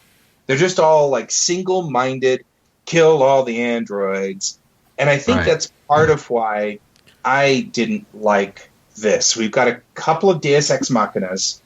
For those of you who do not know, like stories speak, Deus Ex Machina is the machine of God. So it's the, our hero's falling off the cliff, and there are a bunch of bad guys at the bottom to shoot him. Will he survive? And in the next episode, a UFO comes along and picks him up and takes him away. And you're like, what? What? Doesn't that happen in Life of Brian? Yeah, I mean, that right. A lot of things happen in Monty Python, I've noticed. But they do it as an irony. Right. Yeah, but I mean, that's sort of my thing is like, I feel like when we get to this episode, we're here and we've got a lot of pieces going on, and then we've got Deus Ex Machina. We've got, we've got the Borg cube, but there's just going to be 217 warbirds. So yeah, you're screwed. And then it's kind of a flat threat. We've got 217 warbirds. We could call in the androids, but they'll wipe it. It's sort of just like this wall of threat, and there's no like personality to it. Suddenly, so to some degree, I'm actually on board with what David's saying. We've been going along with small threat. And then all of a sudden with this episode, we've got a wall on both sides of super threat, like galaxy-ripping super threat. And it's like, that clearly, I have to agree with David on this one. That could have been telegraphed a little bit more, and I would have been happy. I think if it was telegraphed a little bit more, like the sense of urgency would have been like through the roof. Like saving one person, like, okay, that's fine. Data's daughter, that's okay. But like this galaxy changing thing would have been like a little bit more mind blowing and a little bit more like, what the fuck? We gotta get what's gonna happen. How do we fix this? How do you stop Armageddon? And they weren't even asking that question until episode 9. Right. And I'm just like, this is like stuff that should be asked early on. Now, I think that they ramped up the level right at the end to like 15. All of a sudden, we were running with a threat level of 5 or 6 for a long time, like 3 or 4. And then, I mean, not even really that high of a threat. And I actually, unlike you guys, I was enjoying this slower ride. I actually was. I was on that ride too. Yeah, I was enjoying the heck out of it. It was fine. I didn't have any problem with it. And then all of a sudden we went from like 5 to 15. And I feel like that's part of why this episode's bothering me a little. But understand that even then, I feel like I agree with Aaron on this one, that, this is better than Discovery. So it's clear that these guys are super nerds, and they're hardcore Trekkies. They build these elaborate worlds, and then they can't use all of it. So they have to cut them down. And they won't ever get to, because Michael Chabon isn't on Picard season 2. So it's just like, who's going to pick up that mantle? Did he leave notes? Is the next showrunner going to care? Like, right. It's just going to well, be and that's just. what we I'm had just with scared Discovery, because that's exactly what happened with Discovery. It happened 3 times in the first season, which is why the first season is so disjointed. And it's just like, oh no, why are we doing this again with Picard? Can't we have one unified vision for once, please, for the love of God? Yeah, I mean, Picard is beautiful in that it is extraordinarily internally consistent. It's working really well together. But yeah, I feel like there's pieces of this that got missed, that are on the cutting room floor somewhere, that we'll all go, why didn't you put that into episode 4? Why? But I think you're right, David. I think part of it would be that if we knew that the threat was 15 from episode 2, then you'd have a fleet of Defiants with them right now. Absolutely. You know, there'd be 300 Defiants flying around, swarming the Lost Arena, and so I mean, yeah, like there was no gradual ramp. I mean, like from the second episode, I guess we got like, oh, she's the destroyer, but it's so vague, it's meaningless. Right. Which is what Holly was saying. It could mean the destroyer of anything, and it could be this, it could be that. But now we know it's the destroyer of all sentient life, just like the AI from Discovery. So it's just like they didn't. It's like we're cruising along at a flat line, and then all of a sudden it juts up to 15. Like right. I said. If they had just backed off a little, I would have found it intriguing and fascinating if the destroyer that came down only wiped out the Romulans. Then Picard is sitting there going, now wait a minute. And they'd be like, but what? Why do you care? You don't have a dog in this race. We're only going to wipe out the Romulans. And then, it'd be Picard going, now wait a minute. You know what I mean? Yes. I think that would have been interesting because that would have been a 10. I could have accepted a 5 to a 10. Yeah. I see Holly's trying to say something, I think. Yeah. I haven't said any of my thoughts yet. Oh. I thought you said Holly. You said you Holly, didn't have any. Would you like to join our discussion? I'm sorry. I mean, there are only a couple of things, and I have had so many opportunities to kind of throw them into conversation. But you guys are having a great conversation, and I'm enjoying listening. I'm kind of also cringing listening. Cringy listening. Cringe listening is a thing. It's like binge watching. It's a thing. Sometimes you just have to listen. So, I don't know. It just seems like, I don't know if I'm the only person that thought of this, but Sutra's sister is also dead. And when Ramda throws out her premonition to Soji, she's like, you're the one who lived. You're the destroyer. Right. But Sutra is also a sister who lived. Yeah. And she's clearly evil. Right. So, I don't think Sutra's the destroyer. Well, I don't either. I mean, I wouldn't say I don't, but I don't know either. I think there's a possibility that it's not Soji. What do you think? There's doubt there. You think it's Sutra? I think it could be Sutra. I think it could be Now, I also she's the one who's got the frequency. So I also have to note that what? She's the one who's got the frequency, so it probably will be, unless she shared it with everyone. That's true. And everyone's got the frequency now, so it could be any of them. I don't think anybody else. I think she's going to use it to manipulate the others to follow her, because nobody else knows, and she wanted to get rid of fucking Girardi, and she's the only other person who knows. So I just don't.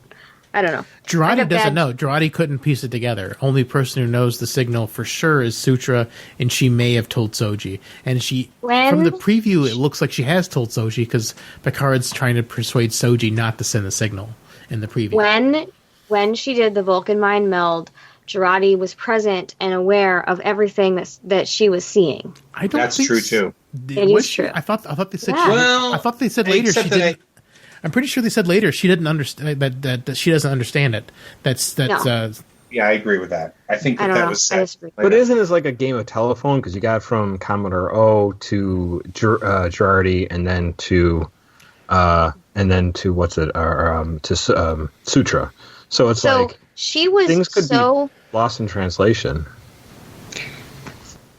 she finally heard what the message was actually saying, and she is so convicted that she's ready to die for the destruction of the rest of the world. I don't think so. I think she knows. She's playing. I don't think she knows. I'm pretty sure they said that she doesn't understand it, and that only Sutra was able to put it together the right way. I don't think they said that, but I do agree that maybe she's playing, because something that I had written, when I talked about trying to find things that I liked out of this episode, Girardi was one of the things that I wasn't sure I really liked. I disliked her here and there battle in this episode. One moment it was like, okay, Girardi, we know we don't like you, and then you're like, oh, we're so sympathetic, we feel for you, and then we're like, oh, you're such an innocent little thing. Oh wait, yeah, you killed Maddox. So it was a lot of back and forth with Girardi's character in this episode. I liked that, but it just made me dislike the character more. There were also other character things. Well, yeah. Yeah. She's the killer of men. There were some other character things that I enjoyed. I guess the most thing I enjoyed about this episode were the characters. I liked seeing Rios excited about flying through the conduit and getting to Capellion. He seemed extremely marveled at the planet. It was really cool to see another, like, an actual emotional connection from him, which you again see with Girardi at the end of the episode. I felt like Rafi wasn't high. I felt like she was kind of on the ball this episode. And so which makes sense. I felt like, well, the replicator's been turned off for her since last time. yeah. So I really liked seeing that other side of her. She seems really with it. Obviously I love Elnor, and I just love him. He's just so great. Yeah, Elnor's the awesomest. He's the awesomest. Narek is just his squirrely, dumb fucking self. I can't stand Narek. I think it's important to understand that in this episode, Soji is starting to search through herself. She's trying to connect with her people and her crew, well, Picard at least, to really try to find the answers that she's looking for. She's pondering life and existence and death, and I liked to see that because we are forced to acknowledge that this android is like 3 years old. Yeah. And she She's just still doesn't very understand. naive. Yeah. But she still thinks of these very big she's got these big things on her shoulders, and so I really did enjoy that. And obviously Picard, he just comes into himself, I think, in this episode. All the other episodes were like, oh, he's so fragile, and oh, he's so quiet, and oh, he's so held back. And I just think he really came into himself in this episode. I kind of agree, because I mean, it seems like a lot of Picard, other than once in a while he comes in with his like little speech or his ideas that he puts on people, he seems muted compared to the rest of the characters. Yeah. And he kind of takes a back seat a lot. I mean, other than a couple spots where he spins into action. So, well, all the other characters have had these plot lines, these side plots in all these other plot episodes. lines, yeah. Yeah. So, I mean, granted, he's the driving force behind the mission. He's kind of been behind the mission. And we've really only seen the forefront of that. So this episode, we were forced to kind of look at that too. Yeah. About his role and his actual passion behind the mission. It wasn't just, I'm tired of sitting on the couch and waiting to die. It's like, I've got to go. I've got to do this. This is important. Right. And you see that. Mm-hmm. And then I kind of voiced all my other opinions except for one. And this thought came to me because when they did the recap of last week's, well, pretty much the entire season, but last week's episode, 7 of 9 is going back to a place that she's not comfortable. Mm-hmm. And And at first, my very first thing I wrote down was, could Seven be the destroyer? Like she couldn't be the destroyer, right? And then at the end of this episode, going right back to that was, could she be? Could she be? That's okay. Could she be the bridge between the humans and the synthetics? It's possible. So that's pretty much all I had thought of. I did enjoy the episode. I really did. And I'm ready to binge watch the entire season before part 2. I'm ready. And I might have something else to say, but... Yeah, I might try to binge the whole season before part 2 also. Yeah, I think so too. It's a lot of time though. Well, I guess everyone has time now, right? Right. More time than usual. More time than usual. The joys of working from home. Unless you still have to go to work like me. No. Right. Or me, apparently. I didn't. Yeah. Mm-hmm. I don't know how that happened. Well, there's one thing I'm super, super glad of, that since we were finally told what the Romulan revelation was. I'm so glad that the Romulans are not involved with creating the Borg, because that was a fan theory being spun around a lot online, and I was like, oh my god, I hope it's not true. I hope it's not true, and it looks like it definitely isn't true. So, thank God, thank God, writers. Thank you, Michael Chabon, for not doing that one. Thank God. So one of the things actually Holly said that made me think.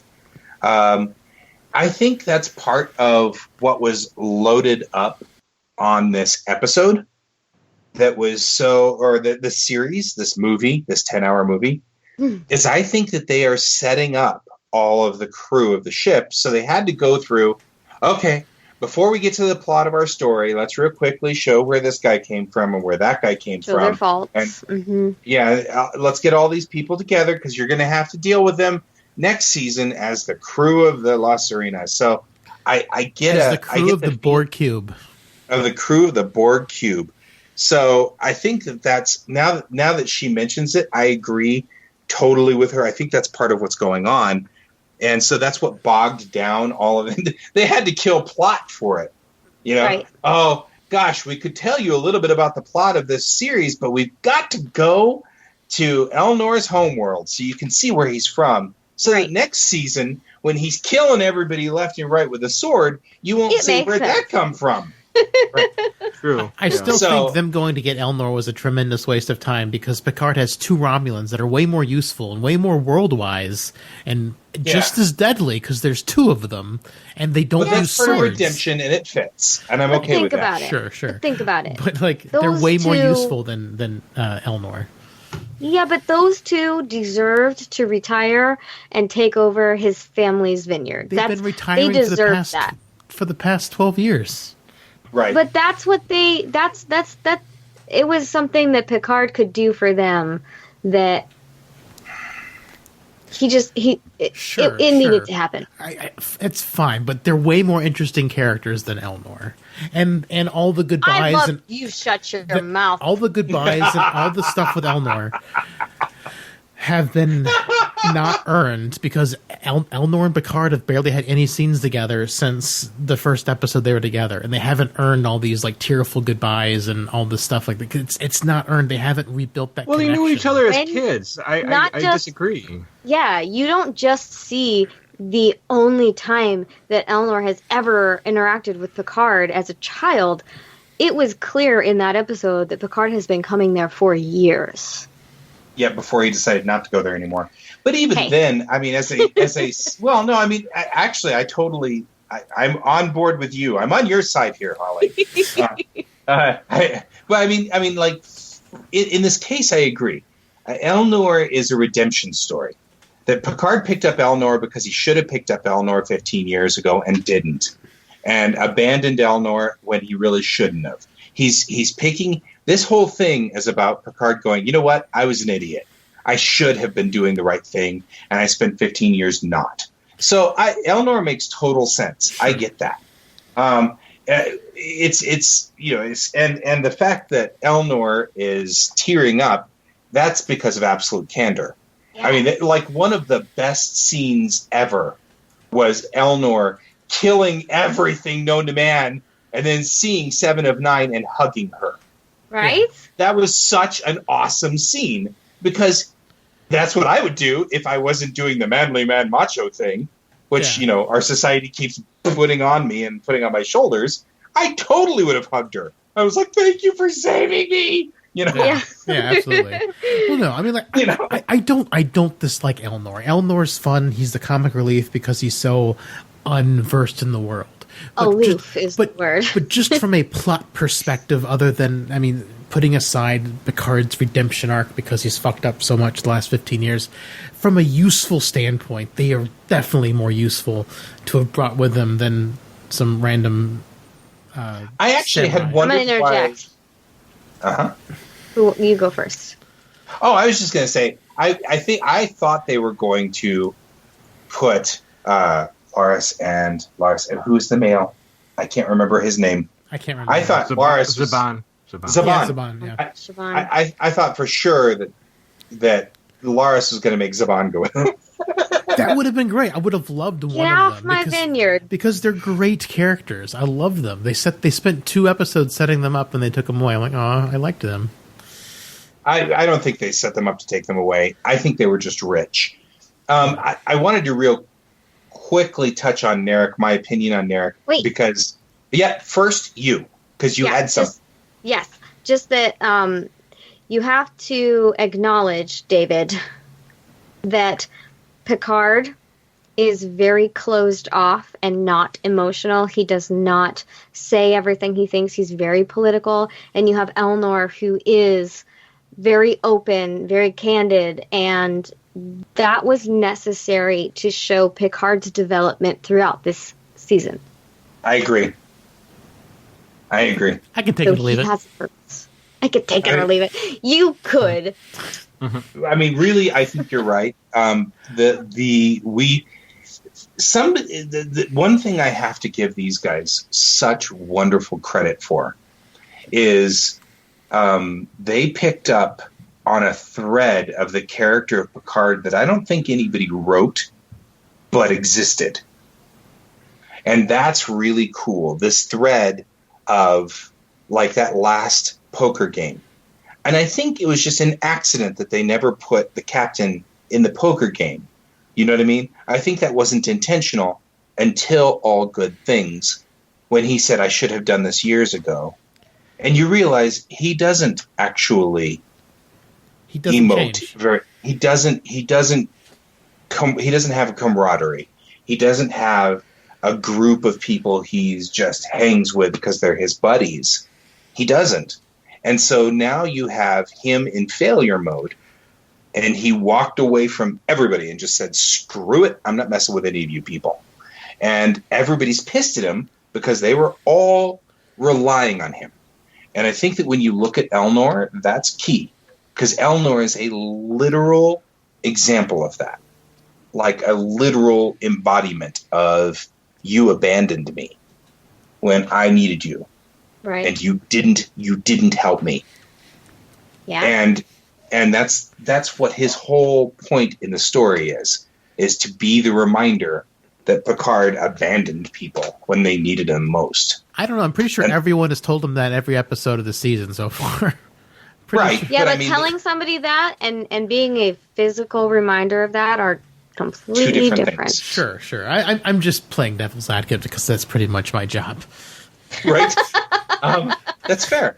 But on the same token, I feel like Elnor, the other part of this is that Elnor has just said, okay, I'm really ticked at you. Okay, I'm over it. Because absolute candor. He just is exactly, he wears everything on his sleeve. Mm-hmm. You know, he's got his heart on his sleeve. So he's like, I'm really mad at you. I hate you. Okay, I'm done. You know what I mean? Respect you. And yeah, absolutely everything is out in the open with him. I think we've killed Aaron. Well, I'm here. I'm just, I mean, everyone's got their own opinion. My feeling is that, I still feel the same way. I think this is a really good show. I think there's a lot going on here. I think the pacing's been off in the first couple 5-6 episodes, but other than that, characters are great. people. I mean, I kind of do feel like Picard kind of just like pops up like once in a while, like he shows up and does something or he says something that's like wise, but then after that, it's like he just disappears, which kind of leaves me a little cold because it is called Star Trek Picard. So, I agree. I'm not really interested in Rios. I'm not really interested that much in Rafi or Girardi. I mean, yes, they're part of the, it colors the story, but I'm not invested in them. And if the show was to go on without Picard, I don't know if I'd be that interested in any of these characters. Unless 7 of 9 takes over, then I would be able to do it. I would be able to be as invested, or maybe even more invested, because like there was definitely that would be a cool. That would be a cool show. There was definitely a passing of the torch thing where Seven was like, save the galaxy, Picard. And Picard's like, that's your job now, and he leaves. And so I'm sure Elnor and Seven are gonna probably be the leads, maybe on season 2. Hopefully, if they don't kill them. Or it could just be I could stand part to see 2. that. I would be fine. I mean, like they kill Patrick Stewart or they put him in a synth body, so Patrick Stewart cannot be on the show anymore, but you can still have Picard in the show. He's a golem. Yeah. It looks like Soji, but it's like Picard, so Soji can be a part of the show, and then she's Picard. Yeah, he gets to learn like what it's like to be a woman. And right. See, that's where it goes into the X-rated territory, right there. Hey, there was a great Farscape episode where they switched bodies, and he was so excited about being in a woman's body. He was like, "Woo!" I am excited that there have been that there has been cursing. Yes. Yeah. I actually, so I have made this argument a number of times online about the cursing. So I feel like I have a little bit of a problem with it, only because in my mind's eye, my headcanon of this whole thing, they're not speaking English. They're speaking whatever is 24th century version of English, which, I mean, if you go back 300 years, English is a very hard language to understand. Old English is really rough. So you wouldn't understand it. So I feel like it would have evolved into something. So we're hearing a translation, of what they're saying back into our version of English. Kind of like reading modern Shakespeare. We've translated the Shakespeare up to modern English. But so it kind of breaks that veil a little bit, except that I can then recanonize it by saying, well, okay, so maybe they're not really saying fuck, they're just saying, bleeble blat, but that translates to, and so that sort of fits in my head canon. But Admiral Clancy likes to throw out the F word every chance he gets. I feel like those two have been friends, or were friends, and they're no longer friends. Like they were friends. I don't think they get along well. Yeah, maybe.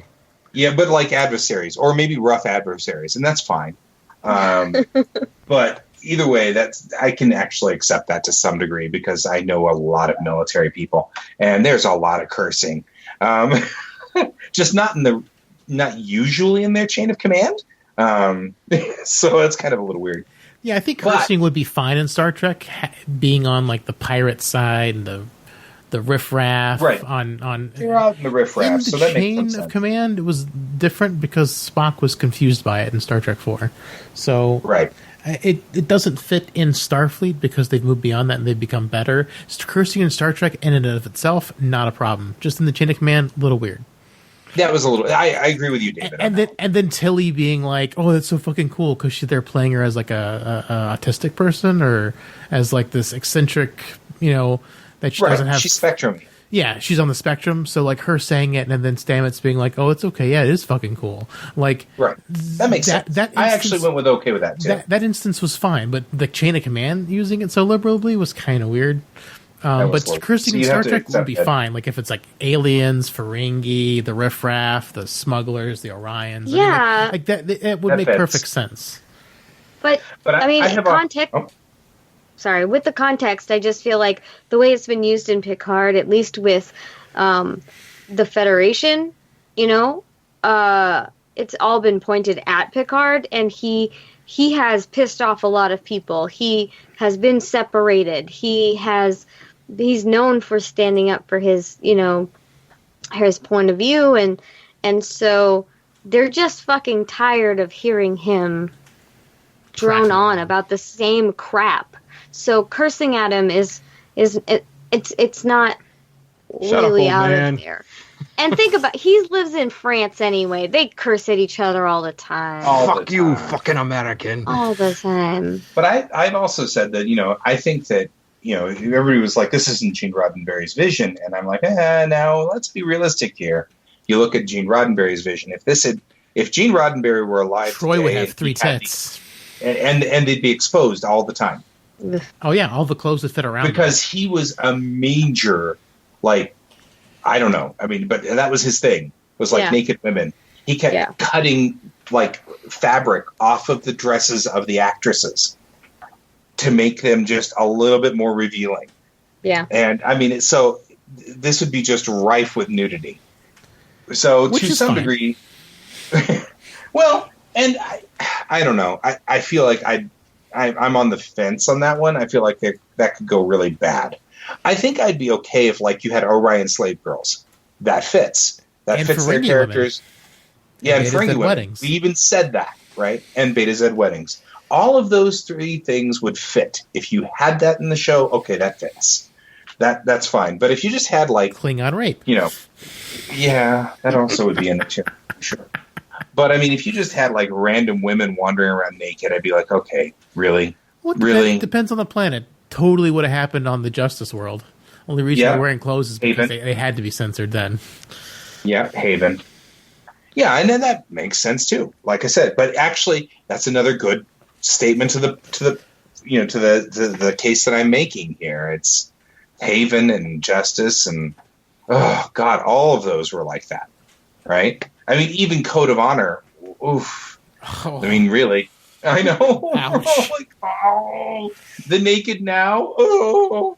I mean, but really, the truth is, the entire first season was done by Gene Roddenberry or overseen by him. Yeah. And you can totally see everything was all about sexy women with very little clothing. It was also kind of, I mean, it wasn't the time to put that on TV, but it was, that stuff was going on outside of television. That's just a trope of science fiction. I mean, Buck Rogers, I was amazed at some of the lack of costuming they had on Buck Rogers, and that was way earlier than Next Gen. Yeah, I was kind of amazed. I'm like, wow, that's kind of cool. And you're absolutely right. There was a certain amount of, that's just the nature of things, but that was, I mean, he was pushing the limits in the 60s. Because they weren't supposed to show navels. They weren't supposed to show belly buttons. Yeah, so they cut all around the belly button. But then in Mirror Mirror, he did. And the censors let it go. But it was a fight all the way down. Oh, yeah. I'm sure. And then it broke since they did it, since Nichelle Nichols had her belly button exposed, suddenly everybody else could have their belly button exposed. Woo! And so, it was like a thing. It's it's so rough. I mean, it's it's a thing.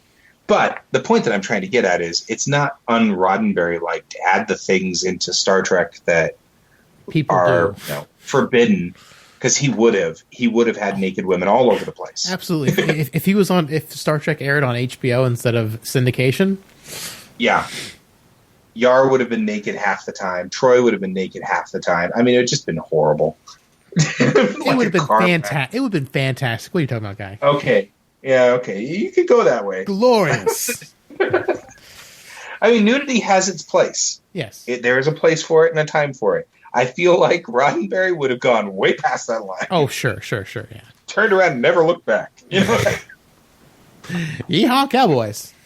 He would have brought back a Delton, and so we just have a bald girl that was naked all the time. Absolutely. Oh, God. Absolutely. He was totally into free love, right? Yeah, absolutely. Well, guys, cheating on his wife. Yes, exactly. Guys, we have, I think, exhausted the subject and gone into weird territory. Weeds. We went into the weeds. Far into the weeds. Let's wrap this episode up. It's like we're talking about it like it's the finale, and it's not. It's going to be another long episode next week, most likely. Oh, absolutely. There'll be more to talk about, and there'll probably be a cliffhanger at the end, so we'll see what happens.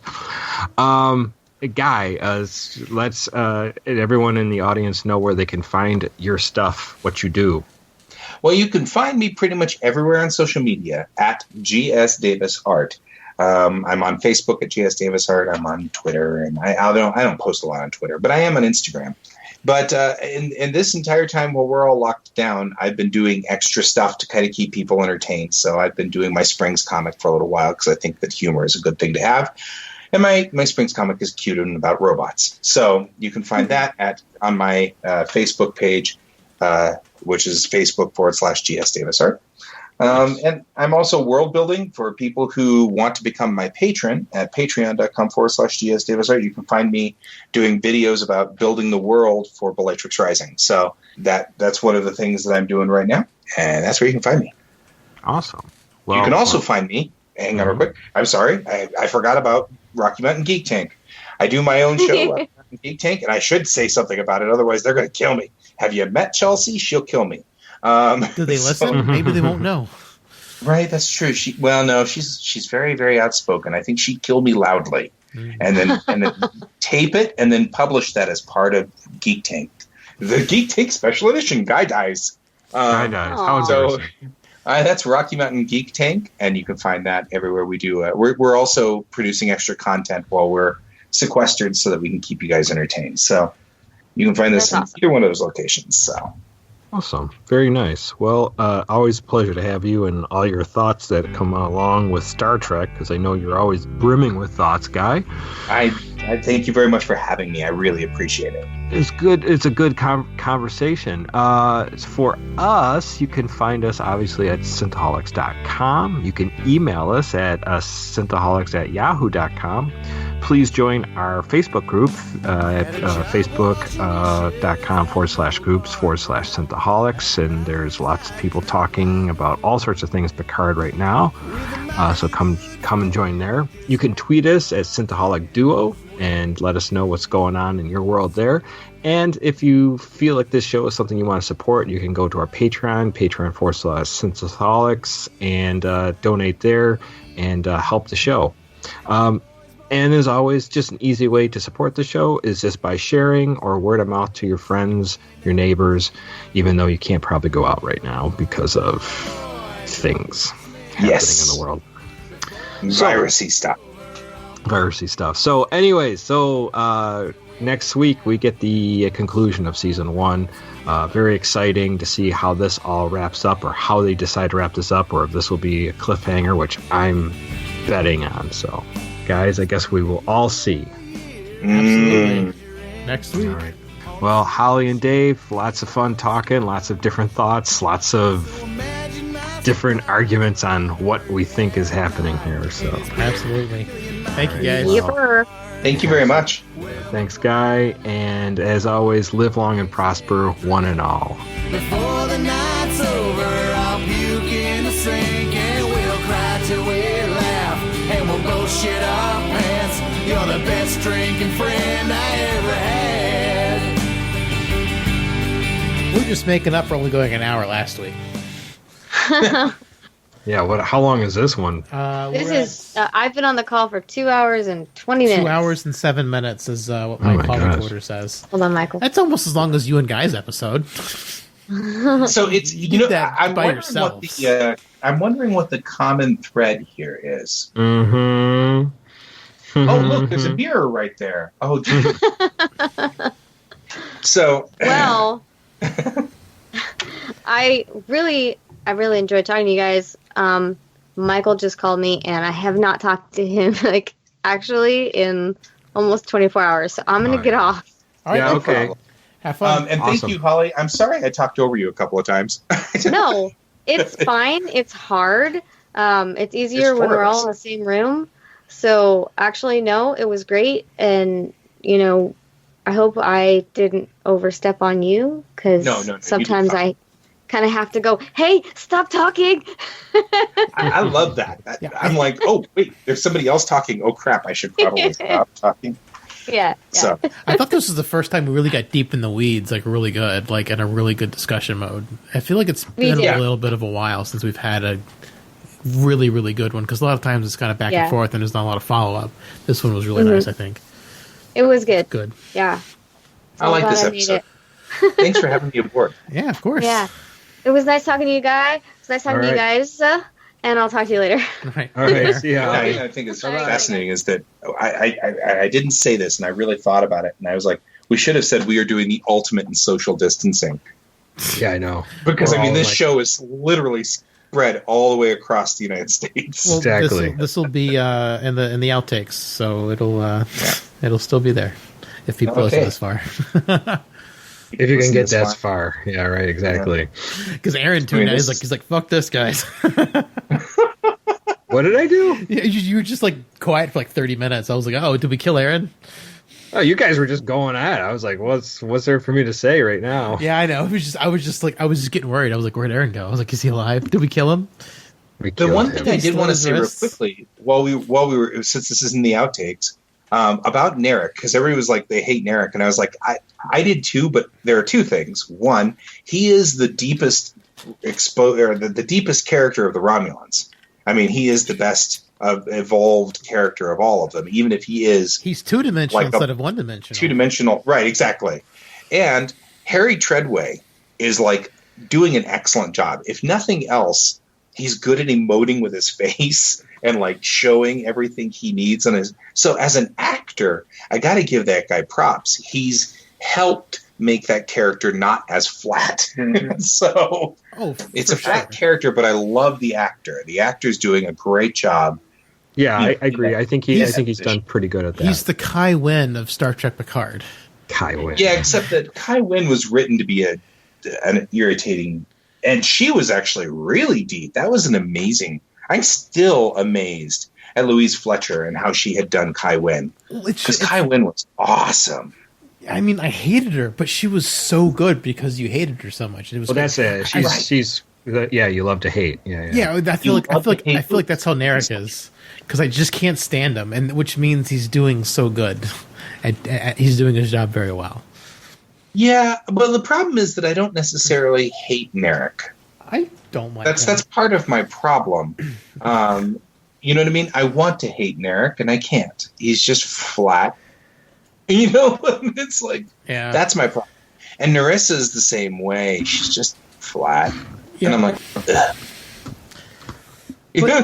One thing I did forget to say. I don't know. One thing I did when there's lies within lies, I want to say that the AI liberation race isn't going to be as friendly to the senses as they think they're going to be. It's like, yeah, it's a call for help, but it's like, what are we going to do to you once we've done, quote unquote, helping you? You know, what are we going to do to you? You know, like, are they going to just assimilate them into their future robot culture? Like, it's just, or are they going to be able to like live their lives as they normally would? Like, I don't know. I think wouldn't it be wild if they sent off the call and in came a Borg cube? That'd be cool. A bigger, better, the bigger, blacker Borg cube. Bigger, blacker. Well, or that the superior race that has always been around was just the creators of the Borg, and so you've got effectively Super Borg, and what they do is assimilate all of the synthetics or the non-synthetics. They assimilate all the non-synthetics, and that's the way it works. So this is the super race of the Borg. That would be kind of cool, actually. That would be cool. Yeah. I mean, I'm going to be kind of disappointed if that doesn't happen now. Well, I'm fine with it just being a Reaper-like race, and like the thing which is why I think they're going to be kind of like just absorbed into whatever, because the Reapers they're like a sentient race of mechanical beings, and they indoctrinate people, which is basically just taking over their minds and make them work because they do have some sort of telepathy, which, you know, now that Sutra has the telepathy, maybe, you know, this alien race also has other robot race has telepathy as well, or whatever works as telepathy for robots. And so it's going to be really interesting to see how that comes together. Yeah. Yeah, I mean, it's kind of weird to see them like that, but I guess they are organic, so maybe there's a workaround for that. But yeah, and also the Reapers just take everything and make it their own. So that's why I've got a sneaky suspicion that they're going to get saved, quote unquote, but it's going to be like not the saving they want or expected.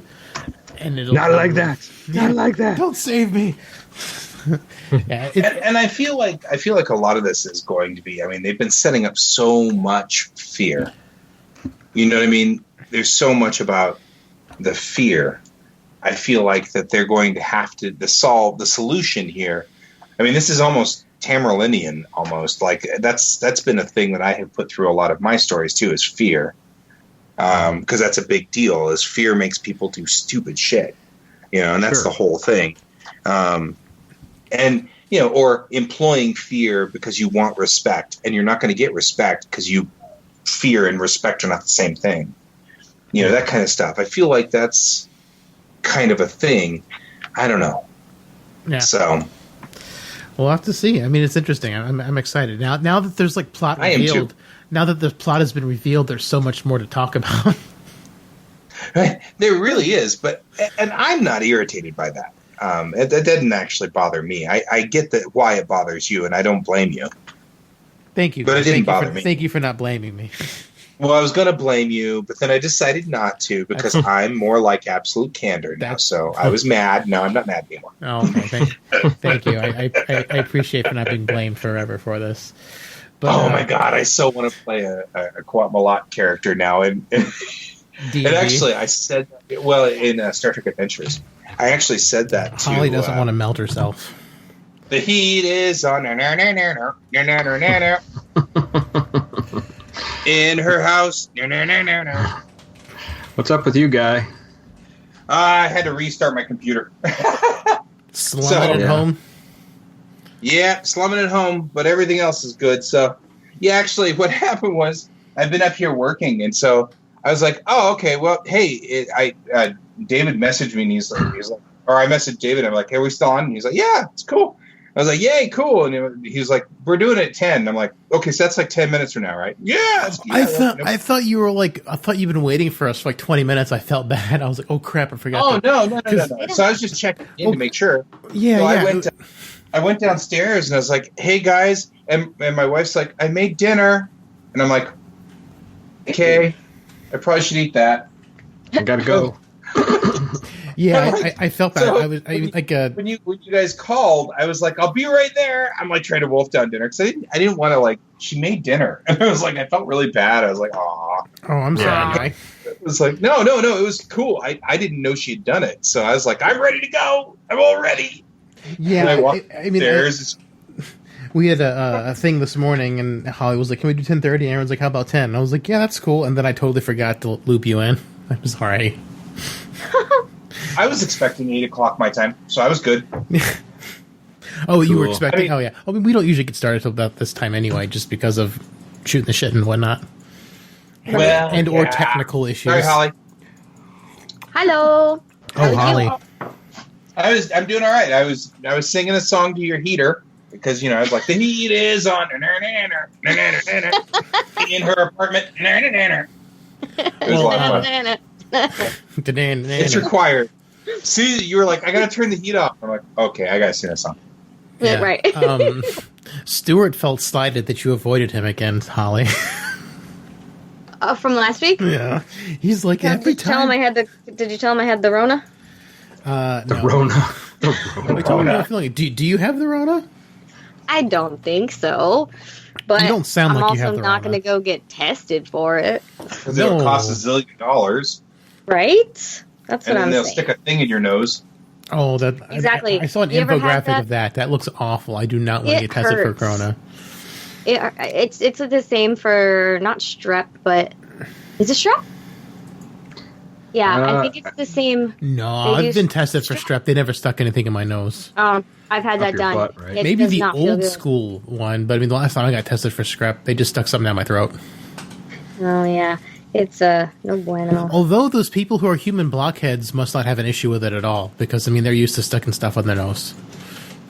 Human blockheads? Yeah, the people who stick nails in their nose and act like they're nailing themselves. They just know that they have that open cavity there, and it's just like a trick. It's like that clowns or whatever do that. Yeah, I know what you're talking about. Circus type thing.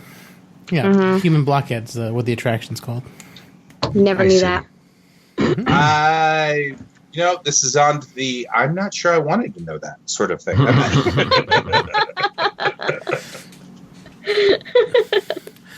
Oh well, it's how about David? Now I do. Now you know. David's just The full more of you know. pointless information. Yay! Pointless little life forms. Let's kill you. Oh, boy. Oh, my God. Pointless little life. Have you guys been We all have drinking? been I know you guys inside all been too off, long. but What else are you gonna do? We're all in isolation. I got Everclear. Funny I could guy, take a because shot of I'm that. actually I still work. Yeah, actually, I was at work today too, and I'm a driving instructor, and I'm sitting there going, "Okay, wait, we can't maintain a 6-foot distance. Right? How's this gonna work?" you ride in. So- You roll down the window and you stick your head out like a dog. Like and a everyone dog. else has to do it too.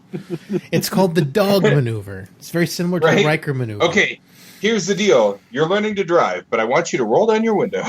We're going to do the Ace Ventura mode. All I picture is the Naked Gun scene where they're having the chase with the student driver. Right? Did you ever see that? That's hilarious. Oh man. So good. You know, I know I've seen the Naked Gun, and there's a Naked Gun 2. Oh, There's a there's Naked Naked Gun 33 and a third. Is there a third? Yes. Well, I cannot 33 recall that and a image, third, but Holly. 33 and a third. 33 and a third. Yes. Yep. Don't ask what That's happened to too 3 many until... Naked Guns. Don't ask They what make Yeah, happened. because Naked Between- Gun, it was Naked Gun 2.5, and then it was Naked Gun 33 and a third. Oh, okay. Don't ask what happened in between Naked Gun 2.5 and 3 and a third. We don't talk about that. That's what the Klingons We don't talk say. about that. I'm not allowed to be in that club. Sorry. It's like the Klingon Ridges Club. It's better not to I'll know. have to be in that. Better not to know. Oh, jeez. All right. Only news I saw is Star Trek Discovery Season 3 may not actually be airing anytime soon because coronavirus. But Yeah. they finished shooting, so either they have extensive reshoots to make it fit in with Star Trek Picard, or I don't know why they would delay it. I mean, post-production, I'm sure, could be done remotely. So it's not like... Maybe they don't want to catch any bad flack for like not giving people CBS for free because that's like what everybody else is doing. It's like, here's 3 months free of this because you're stuck at home. Maybe they don't want to have to get lumped into that. No. Or they want to delay its release so that it's not as long a wait between season 3 and 4. Maybe. Possible. Because those are the only two outcomes that I can think of that that are related to coronavirus that make sense. Either they want to try to get down that space, but every single year Discovery gets pushed back later and later and later. The first year it came out, it was like it hovered over 2007, 2018. And then, like, the second one came out toward the end or toward the middle of 2016, and now this one's slated to come out never. Slated to come out in the middle of never. So I mean, like, Discovery doesn't have, like, an annual fall, because it falls a different month every single time it's aired so far. It keeps getting pushed back further and further and further, so who knows? Like, at this point, maybe it won't come out till winter of next year. Pretty, Discovery's always been, to me, it seems like a really ambitious show. You know, the scope and everything they're trying to do, set-wise and story-wise. It's pretty nuts when you think about it, you know. That, you know, it's a CBS All Access started off with something so over the top. Well, They the could only have picked reason something it a was, little more grounded, you the know. only reason it was that far over the top is because they had a blank check from Netflix that they got to cash in, and they had zero risk season 1. And then there's like, oh, well, I guess we got to rein things in now. Well, obviously they're doing something right because they're got a bunch of other stuff greenlit. So, I mean, they must be making some kind of money. And I enjoy it. I keep so. having this argument with people online. I mean, I come from television, and so you know that's what my mom did and stuff. And it's like nobody greenlights anything if it's not going to be lucrative. I mean, and so it's like I know that everybody keeps saying, "Well, yeah, but this is," and I'm like, "No, you don't understand." I mean, they tried to launch UPN off of Voyager, and Voyager didn't make enough money to pull UPN, and UPN crashed hard. You know, so it's like they're not going to sit there and say, "Well, we'll just keep throwing money at Discovery in hopes that it'll keep CBS All Access afloat," unless they were actually making money. Well, UPN, like, I had to disconnect my cable and put rabbit ears on my computer to even see UPN. So UPN wasn't exactly the most user-friendly experience out there. It was not kind like of a shit CBS show. All Access is. I mean, like, it's really not. It's no different than Netflix. It's super easy to access. You don't have to unplug your cable. Although you and hook up can't like rabbit make ears. your own. You can't like sort your shows. So like I always have to go in and search for Star Trek. Oh, it is a garbage interface, no doubt about it. Yeah, I mean it's fine. I mean I personally, like I said, I have always viewed this as I am a patron of Star Trek. That's fine by me. Yeah, You know, I mean, I get somebody that. who has a Patreon, as an artist who has a Patreon, you know, this all makes total sense to me. Oh, sure, but $10 like, patron. yeah, but like I was just saying the app organization is kind of garbage. Like, it doesn't really like normalize what shows you recently watch. I literally always have to search for Star Trek. I'm like, why isn't this on? It's just the only thing I watch on CBS. Right. Why is this That's not sort of the? what I was thinking too. I mean, like, it's just a garbage interface. It's just like they built CBS All Access for Star Trek. It got pushed back, and then the Good Fight or whatever was the first headlining show. But this was originally built around Star Trek. But Star Trek's not like easy to access. You have to search for it every time. I'm like, that's weird. Like, shouldn't your like headline shows that are the reason you subscribe to this be like right at the top, like right at your fingertips, like the easiest Maybe thing to it's like- access? Maybe Yeah. it's like subliminal. It's like they want you to see all the shows that they offer. Maybe it's Which they're all CBS like partial reruns. access. They're not like Well, they're- new shows. They're playing that game with me on Netflix, though. Every time I get into Netflix, I'm like, I've only got 12 things I watch total, you know, and half of them are Star Trek. And you're like, So it's where is my and- playlist? Where's my Right, where's my exactly. It's like the fourth or fifth thing down is your list. Well, the You know, thing is, first that thing is things you might like. You know, Well- things other people like you have liked. Netflix Right. changes. Usually my list is first, but sometimes it forgets and it does put it down. But most of the time, my list is first on Netflix. Yeah. Yeah, mine's not. Mine's never is. Yeah, mine's always all over the place. Like I always don't. I never know if I have to scroll up or if I have to scroll down to find it. Yeah. It's weird. Well, let's get started, guys, because we don't want to get super late. Yeah. I'll start a We're new. already super late. I'll start a new file.